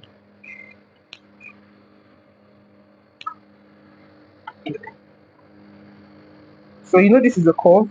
You have to make sure your lines are matching up. Don't worry, by the time you are used to this, you know how to consume your seam allowances instead of writing or marking your lines. So I'll just keep going like so.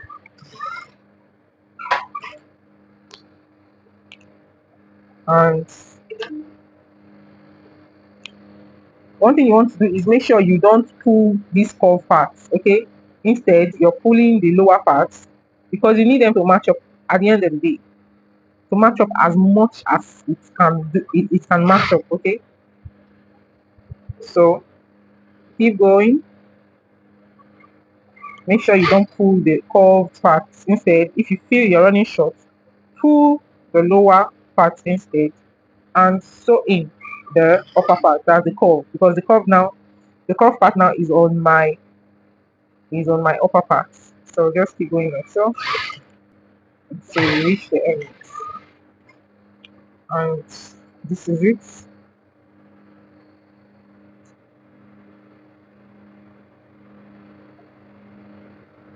So this is it now, and can you see?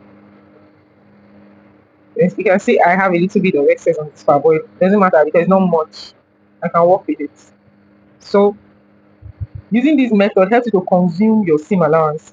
So you can see on the normal, because I use my cup to mark on the fabric piece to indicate where the seam allowances are. Okay, it helps me to consume as much seam allowance as possible so that I don't have excesses at the end of the day. Even if I have some excess, it will not be as much, okay, to disrupt the measurements that we have, because that's what really matters. So once you're done with this, you're still going to take this to your ironing table and press it down. So what we're doing is either you trim down or you notch. Okay, here now is already on the curve. This point is already on the curve, so you can see it's having something like excess there. But these other upper parts now is kind of battling, so you can notch this part. Okay, so that when you iron, you'll be able to open up your seams perfectly, because you want to iron and open up the seams. So I'm going to go ahead and sew that of the other cup. So the next thing we're going to do on the cup is to join the fabric piece of the cup to the structure piece. So we already matched them up earlier. So make sure you match them up accurately so that center front faces center front and all that and all that. So this is what you're going to do. You're going to match them up like this, the way I've matched it up like this, right? Flip this over and you match up again. This time you're matching up the right side facing the right side, because this is the right side of the structured curve, right? So right side facing right side, you match it up accurately. The pointing edges matches the pointing edges. You can get your pin at this point. So get your pin and you're going to match this up. So I like to tell you that there are a million and one ways, other ways to do this cupped corset, but I'm just showing you another method that's kind of classy. Okay, not the basic. This is not like the basic way of making a cupped corset. I just hope this one works out for you as much as it works out for me, because I like it so much. So I already pinned it, and now you're going to take this to your sewing machine. You're stitching from where this um foam stops. Where this foam stops, that's where you're going to be making your stitch. Don't start from the edge here. Okay, don't start from the edge here. You're starting from this point. Okay, and you're sewing. You don't want to sew too close to the foam. You know why? Because the foam itself is occupying. Okay, if you look at the foam from this point, you can see that it's occupying some amount of space, right? So if you sew it too close, this space is going to interrupt the fabric. So you want to give it whatever space you have here, you want to give it to it. So I think this is like 1/4 of an inch. So just sew like 1/4 away from the foam, okay? And you're going to sew away from your seam allowance here, okay? Start from the where the foam starts, but um you're starting from where the foam starts. Your stitch is going to start from where the foam starts. And you go up like 1/4 of an inch and you sew all the way to this point again where the foam starts or ends, whichever. So let's go try that out. Okay, here we are on the ironing table, and I have all my cut pieces here, the one for the structure and the one for the fabric. Okay, so yeah, I'm going to go ahead to iron this. Like I said earlier, you place a notch. This is a very simple cup mold I made out of fabric pieces. Okay, I just wrap it up to have something roundish like this. So you can easily do something like this for yourself to mold your cups. So now we're going to notch. We're going to notch the upper part, like I said, or you can just notch the two seams. if you prefer. So once I'm done notching, I'll first of all start off with the inner seam. So start off with the wrong side before ironing the right side. So you want to make sure the seams stay open like this, and you iron it down.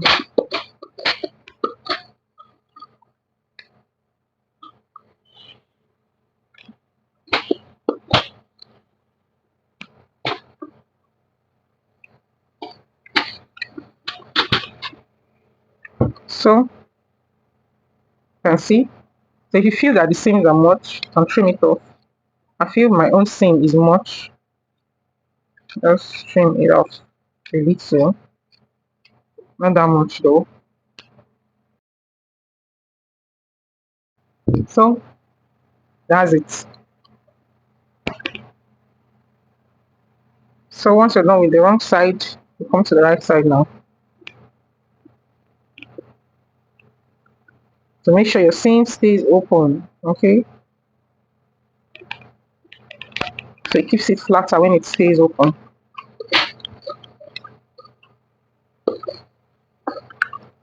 So you iron from the center out.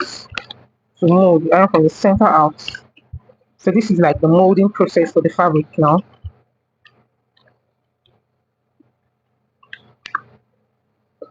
So leave it in here, let it get cold a little bit to maintain that mold.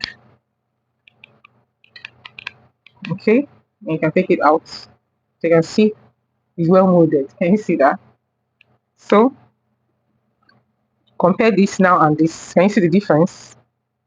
Can you see this is flatter and this stays well molded? So you want to make sure you do these processes that I've just done, to have a good results like I am having right now. So you might be saying, why not do the trimming, before the ironing and all that? You may struggle with the ironing if you trim first, okay? Because you need the seam for the ironing. You need this seam allowance here now for the ironing. So that's why I like to iron first. It's easier to open the seam when the seam allowance is much. It's easier to open up the seam allowance this way. So once I'm done ironing, then I can trim. I find that method more easier for me. So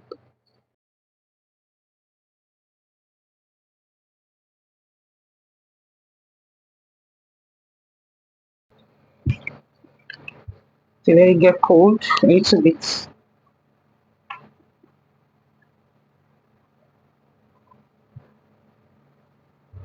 Then take it out. And you have your cup well molded. Let's see. So once this process is done, you're still going to mold the structure. Okay. So that's the one that has the foam. Now you'll not be using your iron directly on it. That's why I have this lining fabric piece. This is the normal lining they sell in the market. So I usually buy it and use it as my coverage when ironing to prevent burning and applying shining and all that on my fabric. So once I cover it up, I just mold from center to the side, center to the side. Okay, it's flexible to move this. Okay, because you can move it around.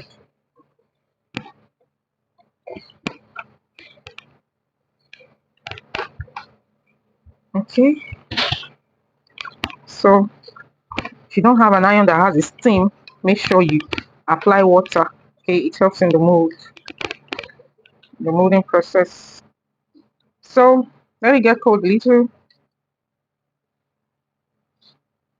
You can take off this and you see that. Okay, this how it's going to be. That's why I molded it this way. Okay, so if I get the matching piece, yeah, which is this one, this is it. This is our cup. By the time we're done, we should be having something like this. Okay, this is the wrong side and this is the right side. So remember this other one we didn't do we didn't use the foam. Here we use the foam, I remember. Okay, if you're following, you should remember. So So you're going to do the same thing. So here is the one inside. So I'm molding this way. So you mold in the direction that your fabric will stay. Okay, my fabric is staying on this, so I mold in the way the fabric is going to be on the cup.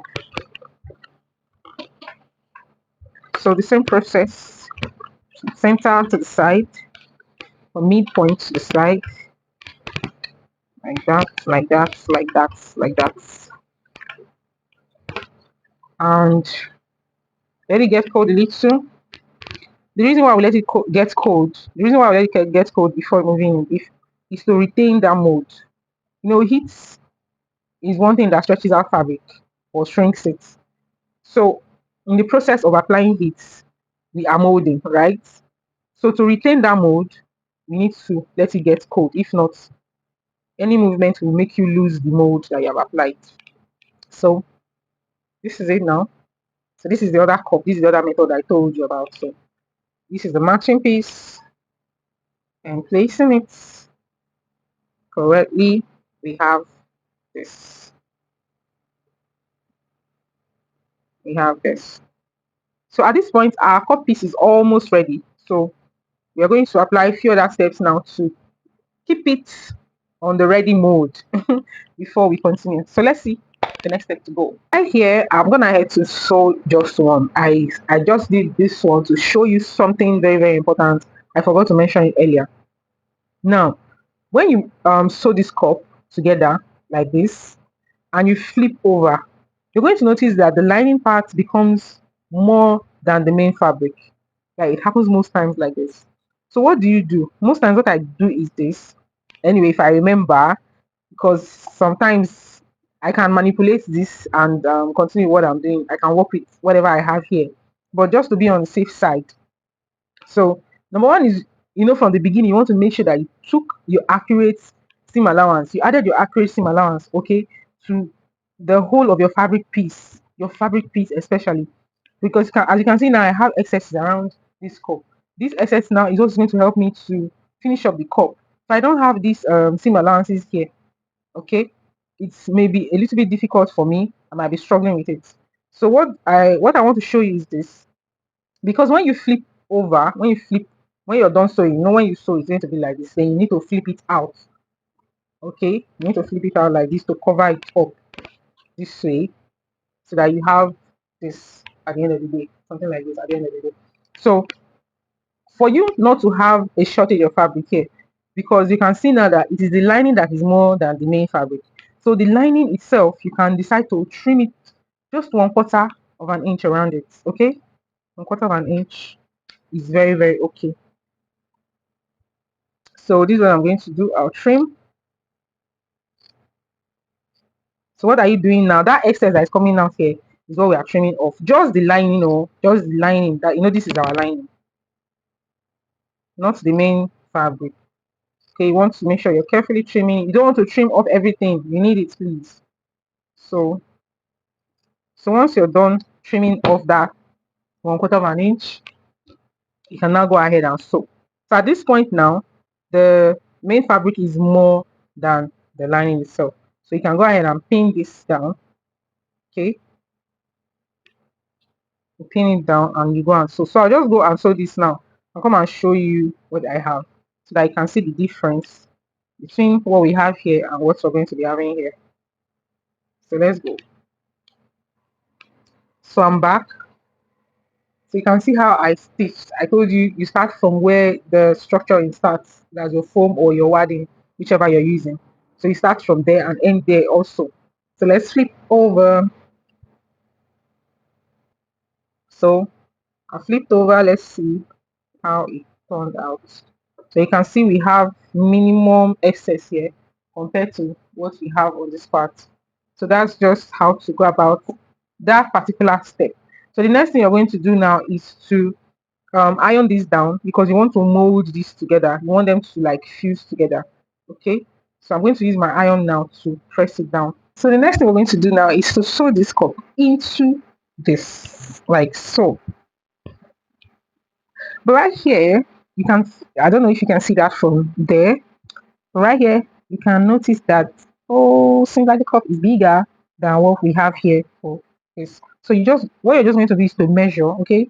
If you can remember, I didn't laminate this with my hemming gum. I just ironed it flat, okay? So I told you to leave space, your seam allowance here, very, very important. So you're going to place it. Now make sure that this line faces that 3 inches we mark to find where the underbust line is. Yeah, where the bust span line is rather.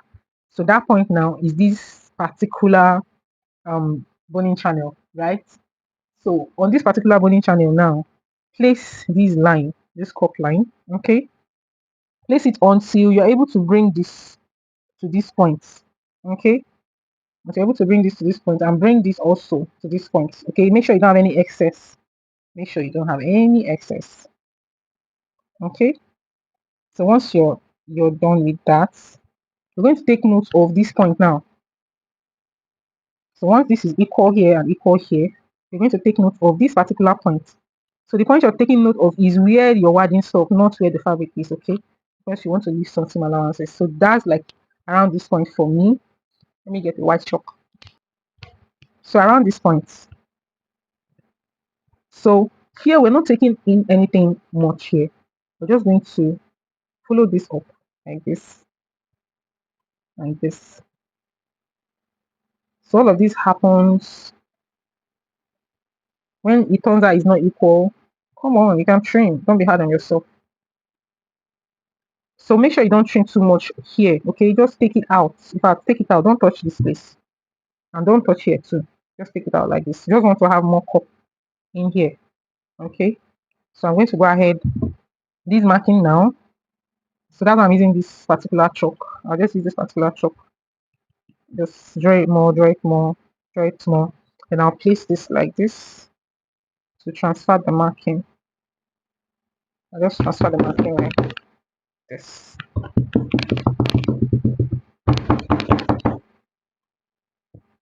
So marking transferred.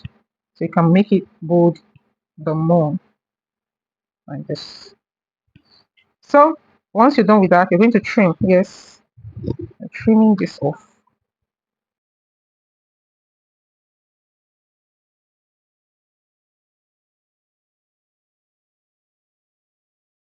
So this is what you're going to do now. You're going to get your boning.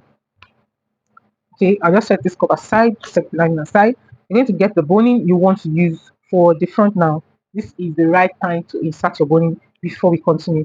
So just get your boning and I'm going to show you what to do next. So yeah, I have my boning and my iron is ready because yes, you're going to be straightening the boning first before inserting it into your outfit. So this is what you're going to do. To straighten your boning,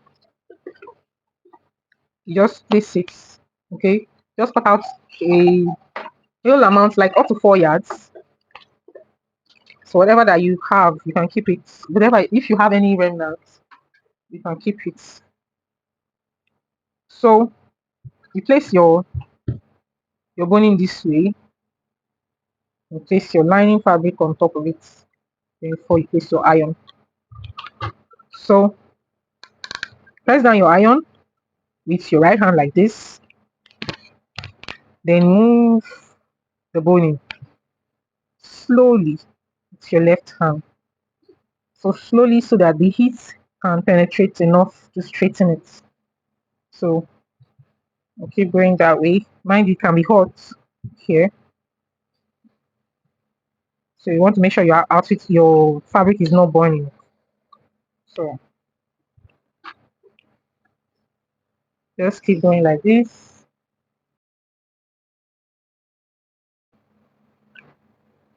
Okay, that's it.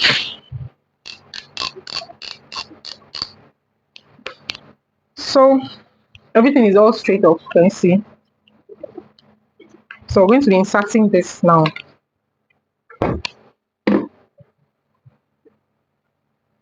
So we're still on the ironing table, so that let's just round up here first.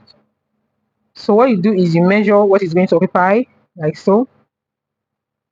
Cut it and insert.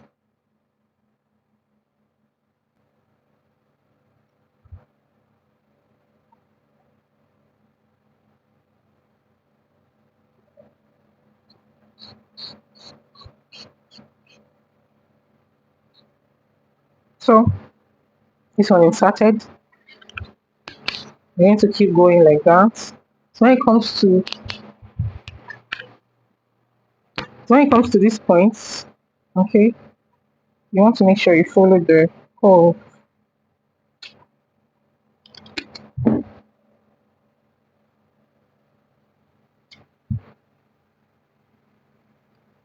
So to just be safe, you can mark.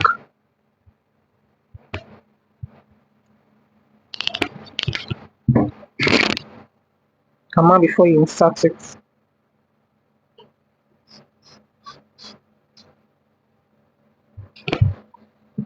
Okay. So that's how we're going to keep going for all of them.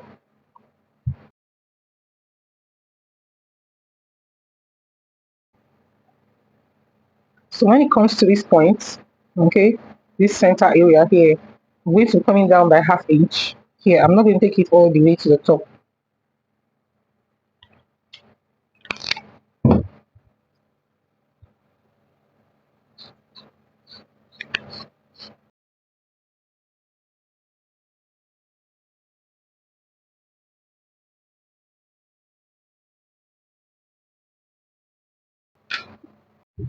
So right here, we are done with the front. I'm done with inserting the boning for the front. So once you're done inserting the boning, the next thing you're going to do is to place your lining. Okay, so place the lining right side, facing right side, place it like this, and you're going to take this to your sewing machine, and you'll be sewing here, here, and here. Now, mind you that when we're inserting the boning, I told you to leave ½ inch here before inserting that of the center. So you're going to do the same thing to that of the sides. Okay, you're going to be coming down ½ inch because we're sewing on this and we want to turn it. So we're stitching and we're turning, and we don't want anything to obstruct that turning we want to do. So I've pushed it down about ½ inch that I want, and I'll just trim it off from here. Okay, let's trim it off from here. Do the same thing to this other side.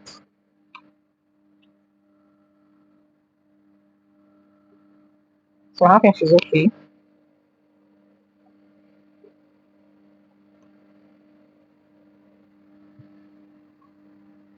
I think this is okay. Yeah.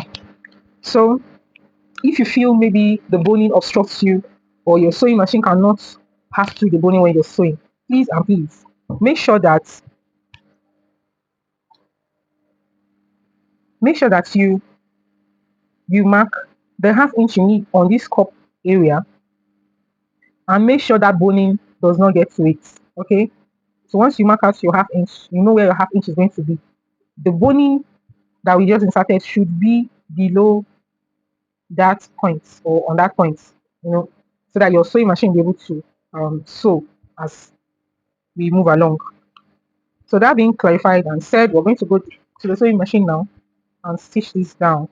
So stitching here, here, and here. You're going to be taking in your ½ inch seam allowance that you added when you were cutting out the fabric. So make sure the fabric aligns perfectly. You can pin it down. So you sew your ½ inch, ½ inch, ½ inch, then come back. I'll show you what next step to do. So right here, we're back.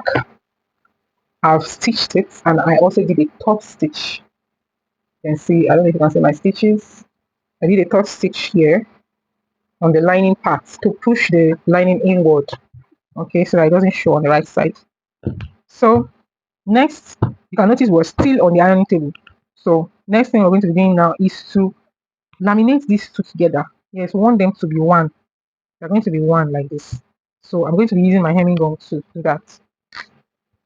So my iron and my hemming gun, so you flip this over like this. So this is just one of the methods, like I keep saying, okay, you can apply other methods to get to the promised land. So it's just that this method is like, it looks nice, and the method is mostly used this period. Should I say it's in vogue? Something like that. So, and it gives the cutter a good look. So why not? Let's try it out. So once you place your hemming gun, so I'm going to be ironing from top to bottom. I'm going this way and out. You go this way and out. So you'll be needing the lining to cover it up because we don't want to have any shine on it. So So I'm using my steam at the same time. So later I used to cover up my iron like this, and I iron easily. I don't think this is on.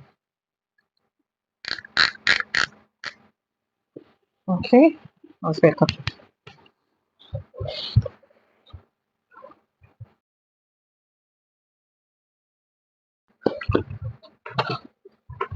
Okay, I think we've got ourselves a nice laminated front and back. Can you see? Everything is like one piece now. So once we're done with this, we're going to move to the next step. You're going to be using your cup mold as usual because you're going to be laminating the two cup pieces together. So what you're going to do is you're going to be adding hemming gum in between the structured piece and the main fabric. Okay, I lost that clip, that's why I don't have it here.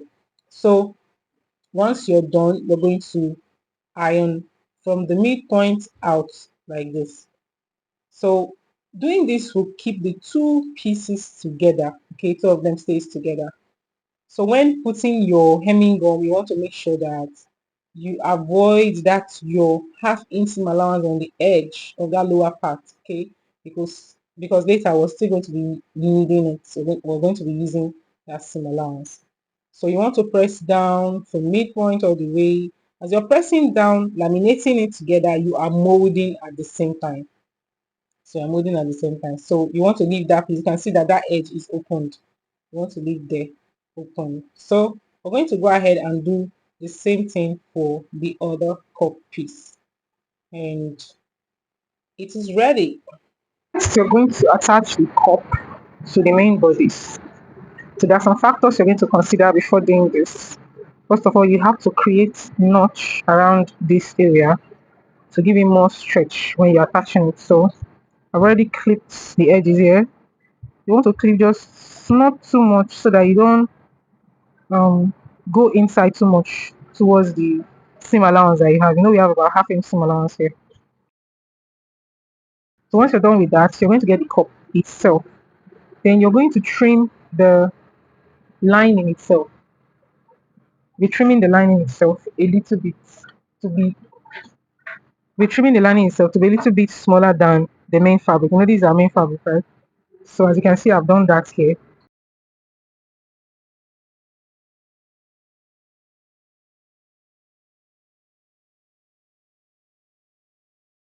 So next we're going to be attaching this to this. Here is already sealed up, as you can see. It's looking so neat and beautiful. To be attaching the cup now into the bodies. So this is for this and this is for this. Now the attaching you're going to be doing, you're not going this way, you're not going to do the right side, then flip over and do the wrong side. Okay, there are a lot of methods you can apply though, but this particular method we're doing here, we are going to be doing something like this. Okay, so to attach this, when you place this way, you're going to be flipping this way. So this wrong side is going to be facing this wrong side, and I'll be matching this seam here with the bust span line here. This particular boning is the bust span line, so I just match it up like this. So I'll get my pin and secure that point.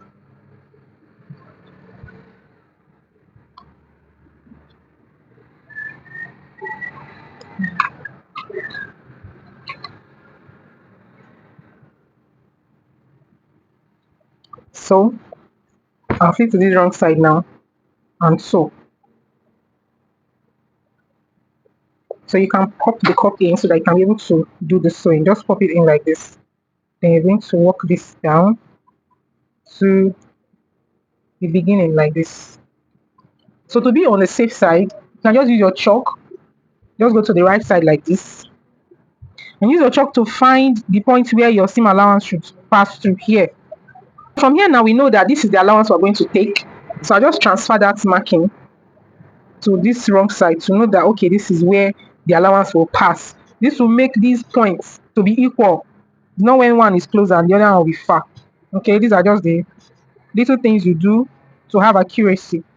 So like I said, you just work it all the way to this top here. So you make sure that this seam here, we left the seam allowance required for this part. We didn't sew it while we're sewing this top part, right? So the seam there for that seam allowance here, there's a seam allowance here now when we're sewing. The seam has to be closed. Let me bring this closer. So this is it opened and this is it closed, right? So it has to be closed like this when you're matching up to the edge here. Okay, keep it closed, don't open it up, keep it closed. So once you get that right, you match up, make sure you match up to that your chalk marking that you have there, and you're going to pin that down. So you're going to pin that down and take this to the sewing machine. So we're going to take this to the sewing machine and we are matching up as we are sewing. So you sew and you match it up all the way. You're matching up the seam and you sew all the way. So because we did a little bit of notch here, this curve will be able to stretch out to accommodate the curve on the cup. So what you just have to do is make sure you use your eye measurements to make sure that it matches up. As you're sewing, if you find out that, oh, this thing is not matching up again, no, you can stretch or you can reduce your stretching, something like that. So once you're sewing now, you're coming to this other end. Once you get to this end too, okay, you're going to make sure that the seam here stays closed and you match it up to the end here. So as you're sewing, you're picking the two fabric, the lining and the main fabric, and you're sewing. But for the cup, you are only picking that of the wrong part, okay, the wrong side of the cup. That's what you're picking. That's what you're picking, and you're leaving out the main fabric. So let's go to the sewing machine and sew this down. So right here we're on the sewing machine. We're going to kick off the sewing process, like I said, starting from the edge. Here you're going to sew.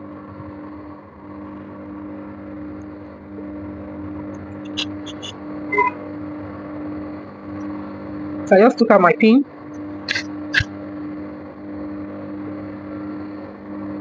I'll make sure that edge matches up. Then I'll kick off with my sewing.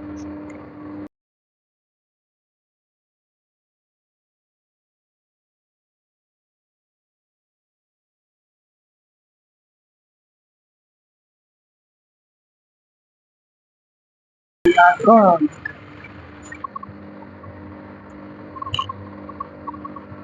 So this is how the wrong side looks like. Okay. These are the wrong side looks like. This is the right side. So you're going to pop your cup out and you'll be pushing in our seams at this point. At this point, you can take this to your iron, maybe add some hemming gum around these points just to keep this particular fabric in place because you don't want to have squeeze.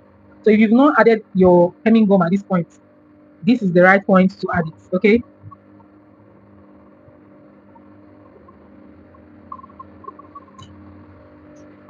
So now you're going to be pushing in your seams. Okay. You're pushing in the seams, doing something like a tuck in. You're tucking in this particular seam allowance. So that's how, like, you should make sure that this seam allowance on this main fabric is more than that of the lining. So the reason is you want to be able to cover up your seam allowance in there. Okay, you don't want to have something like this, exposing your stitch and all that. So like I said, this is just one of the many methods you can apply in corset making. So just push it in. You can pin down, okay, if you know how to handle your fabric, and just sew and move. So you can pin down at this point. So all I just need to do is pin at one or two places. So I'm making sure that my seam is as round as possible without corners. Okay, so I can pin here, just few pins that I'm going to use.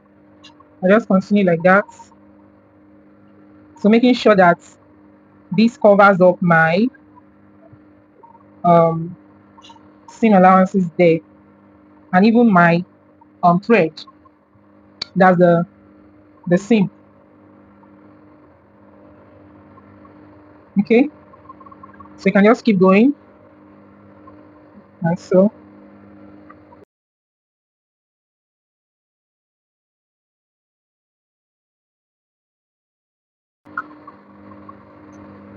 So that's how we're going to have it. That's literally how it's going to be. So when you switch to the wrong side, you have that deep curve that's able to pick up the bust. Okay, and you can see everything is just laying flat. So by the time you stitch on this right side now, definitely the seam is going to be showing on the wrong side. So let's stitch now. So since we've tucked in everything perfectly, you just have to top stitch and make sure you are stitching as much as you can on the edge. Okay, so like I said, as you're sewing, make sure you are sewing on the edge.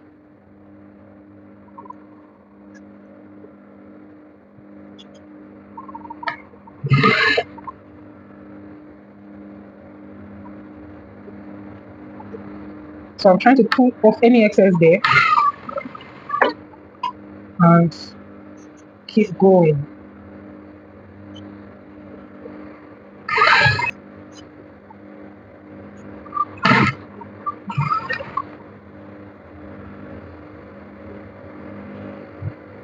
So make sure you're covering that seam there.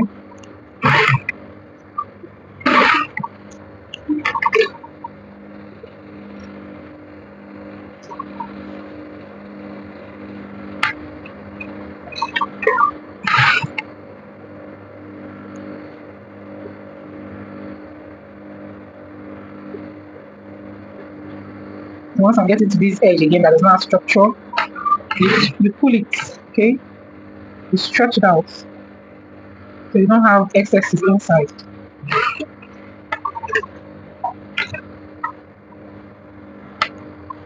And see how I'm patiently doing this. So you want to take your time.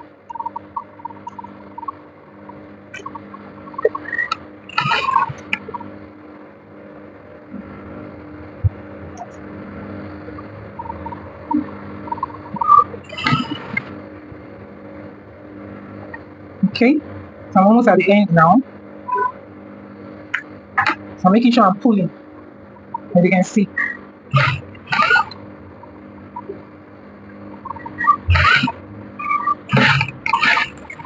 We are there.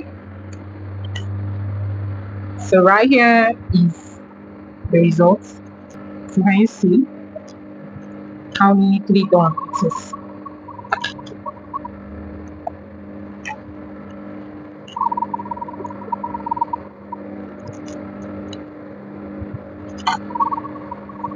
So can you see how everything is laying flat?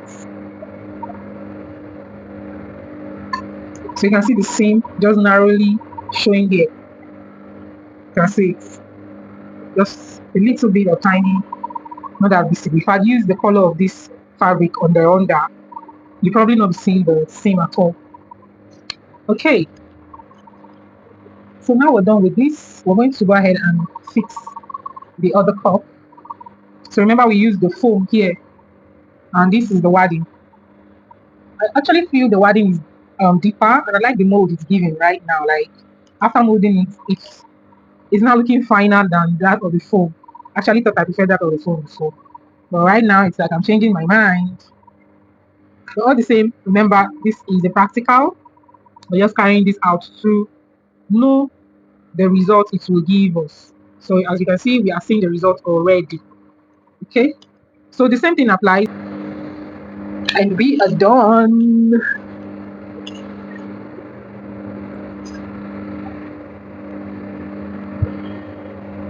So you're going to take this to your iron and also press it down. So this is it. So beautiful. Now you see. So when you flip to the wrong side, it has this deep curve for the bust, right? You can see how every edge is fixed. Okay, so this. So I'm going to take this to the ironing table, and we're going to still try as much as we can to mold this up and make it flat, especially on these areas. Okay, so let's go do that.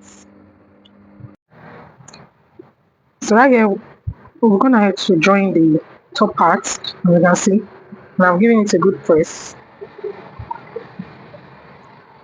So we're going to just tuck this in like this and make sure it laps accurately. So because we didn't cut out this the space that's supposed to be for the lacing bar, we didn't cut it out, right? So we're just going to tuck this in and make sure it touches this edge.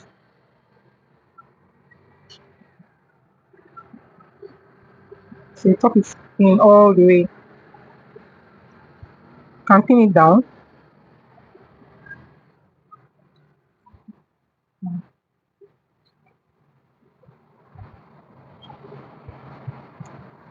So then you see this is how it should be placed. Then you're going to take it to your sewing machine and stitch down on the edge. So make sure everything enters inside. Make sure you don't have space. As you can see, mine is touching the edge here. So make sure you don't have any space there to touch the edge. Then to avoid maybe the fabric pulling off, just pin it down as you're adjusting. Okay, as you're adjusting, you can pin it down all the way. So you do the same thing here.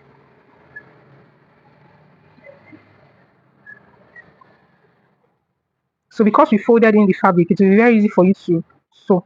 So make sure you do this folding. Okay, you can see we folded the two parts like this. So that's what will make it easy for you.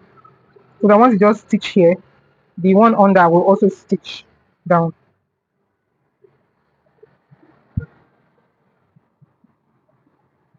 So these are going to be all the way down. So let's go stitch that down. Come back. So right here, I'm gonna have to sew this down and see how it is. Okay. So once you're done with this, you're going to be inserting your boning to it. But before then, you need to sew it down. Okay, divide this space now into three. Then sew two lines. So you're going to mark two lines to make it into three parts, right? After marking the lines, you now take this machine and sew down.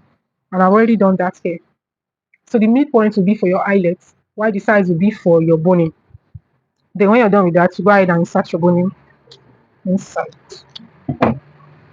So to the sides, you're inserting your boning. Okay.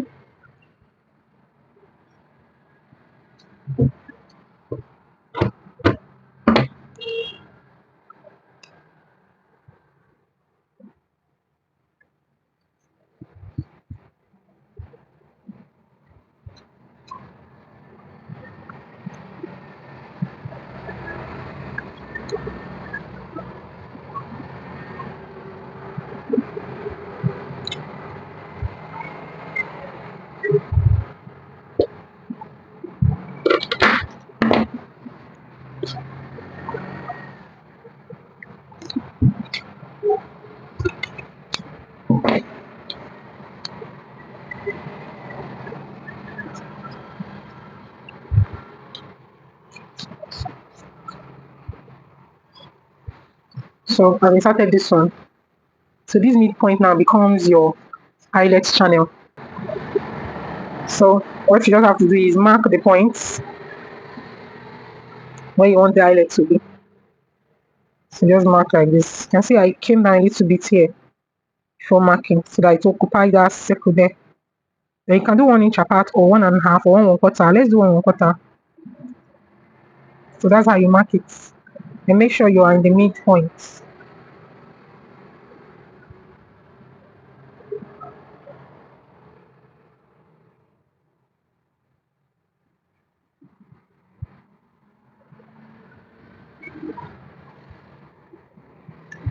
So far I have 1, 2, 3, 4, 5, 6, 7, 8, 9, 10. 10 eyelets. So I'm going to be doing the same thing here. I add my boning, then I will do the marking for the eyelets. So at this point, I've gone ahead to insert the boning for all the back part area, and also went ahead to insert my eyelets. Okay, now the eyelets can be done manually by yourself, or you can take it to the market, any market around you where they do eyelets. Okay, for fabric, just give it to them and tell them what you want. Make sure you mark the point you want them to mark it. Then you go ahead and give it to them. Some charges 100 naira per eyelet, depends on the area you handle.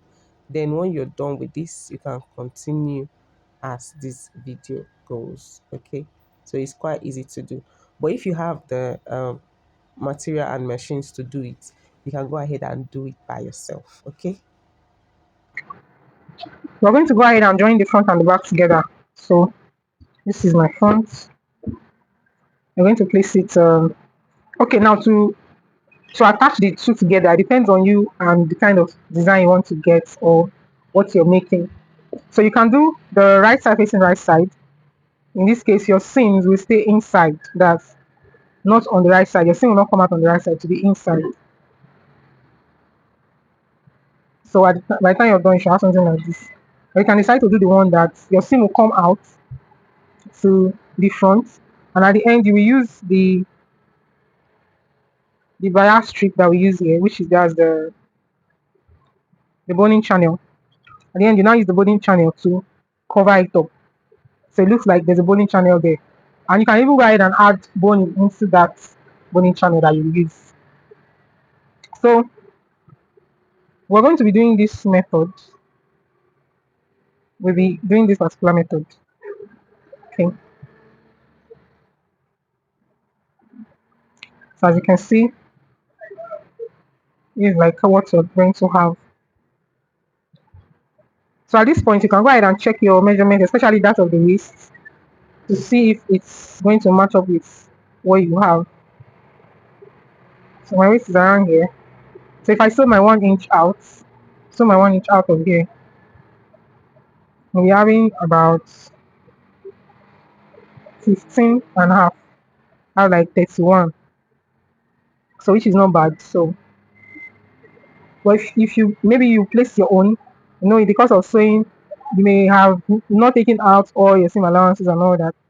So in that case, if maybe you're having an overlap or the measurement you're having is not smaller than what you're supposed to have, because you're supposed to have a smaller measurement compared to your original measurement, because you need to snatch the corset with your rope, right? So in case you are done and at this point you're having something like an overlap here or something, at that point, know that what you have made is more than your measurement. So you can decide to reduce it on the side here from the back. That's from that of the back, you can reduce it from the side. Maybe trim up about half inch or 1 inch, depend on what your findings are from your measurements. So that being said, now we're going to go to the sewing machine and sew this down, taking our seam allowance of 1 inch all the way. Do the same thing to this side, so all the way to this far.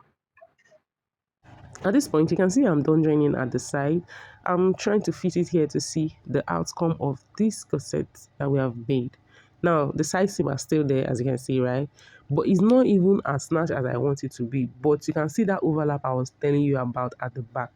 So the center back, they've already met each other. At this point, you cannot snatch more than this. So until you do your adjustment. So the back already met each other. That's the center back area. So all you just have to do now is to go and readjust it. So far, I can say that the corset fits very well. It's okay. I like the outcome. I like the way the whole thing turns out. Okay. So I'm just going to sit with it rather. I'm going to sit with it. So let me see how it's going to turn out. So the upper part you can see is still loose. Okay. So all I just need to do is snatch the side like that. Yeah. So that it stays very well. So sitting with it, you can see it's quite comfortable for me as the boning channel channels into my center lap area. So, but at this point, I can say I can reduce this by half inch or 1 inch, especially on that center front area, so that I don't get too much poking when I sit down. But it's quite comfortable, as you can see. Okay, it's quite comfortable. So I can't wait to see your own outcome. At this level, you want to do a video of your own outcome and send to the group so that we can see what you have done so far. And this will also help you to have an idea of what you're doing and to see if it fits very well before you finish up. So fitting is very, very important before you do your final finishing. So right here, I'm gonna have to lose stitch that I made, I'm going to be trimming this side. Okay, so that means as you're making your outfit, make sure you're throwing your tape on it, because as you throw the tape, it will tell you if it's enough or not. Okay,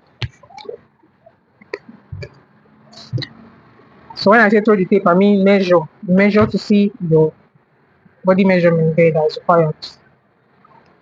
So I'm placing it now so that I can trim the sides here.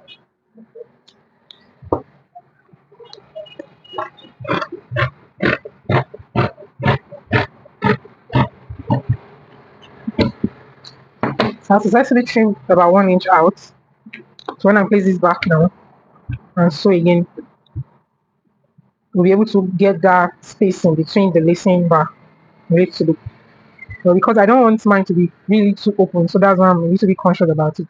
So in the process of making your pattern, you can go ahead and reduce it to about 2 inches. That's on one pattern like this. Take out like 2 inches. That's 4 inches on both patterns, right? So on one pattern, that's the your main basic pattern that you're working with. You can just take out 2 inches from the center back, so that you don't have to do this that we're doing now in the later. So let's go now and join to the front again. So right here, I'm gonna head to join the front to the back once more. Okay, make sure everything equals out. Okay. So the next thing I'm going to do now is to trim down this seam. You know the seam is on the right side of our outfit. So you want to trim it down to the barest minimum that you can go. But make sure that you don't cut through your seams, okay? So after trimming, I'm going to go ahead now to attach our bias. But to make this work easier, okay, I'm going to take this to my sewing machine before trimming, okay? So you can do it after trimming, you can do it before trimming, whichever that you prefer. But I prefer to do before trimming because it makes the work very easy. So just go ahead and fold the edge of your bias this way, then place it on the edge of your fabric this way. And you're going to sew on that same seam that you have used to sew on the side. So after sewing that down, you can go ahead and trim. So doing it this way will allow you trim both the bias and the main outfits at the same time.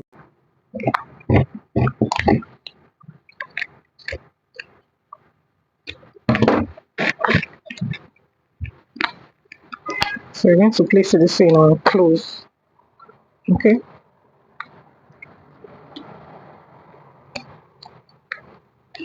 So you can see that this particular strip from the back is quite close to the side. So you want to consider that. Maybe when you're doing yours, you can make it 1.5 or 1 inch apart so that it doesn't go to the side too much because of that trimming we did. So this is how you're going to open it and close all the way down. So let's trim this other side.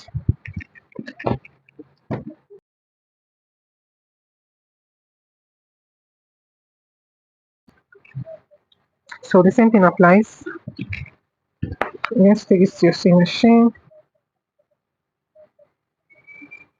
and you sew this down.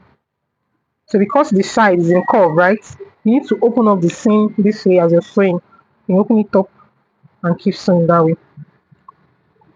I think I still need to trim this part down. It's a little bit bulgy.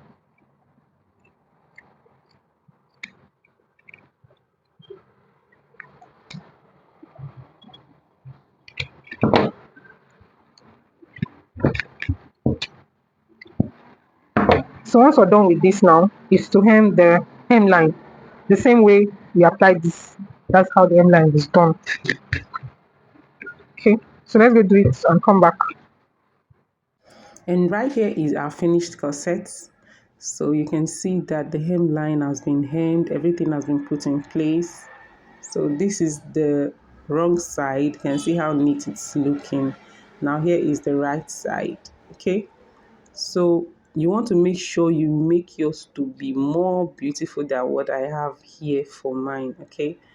So just a closer look of what we have. So you can see the hemline has been fixed already. So you want to make sure you hem your own hemline to be as neat as what I have here. Okay, so just use your bias strip and turn it. Okay, you sew from the wrong side, then close up from the right side. That gives you a neater and cleaner look. So see the corset laying so flat. This looks so beautiful. At the end of the day, like, this turned out very nice, okay, both on the mannequin and on the human body. Okay, so this is how it looks from just the front. This is how it looks, so beautiful. So once you get to this level, you want to snap yours and send to the group. Let's see how beautiful it turned out. You can put it on, or put it on a mannequin, or put it on a flat surface. All right, can't wait to see your results.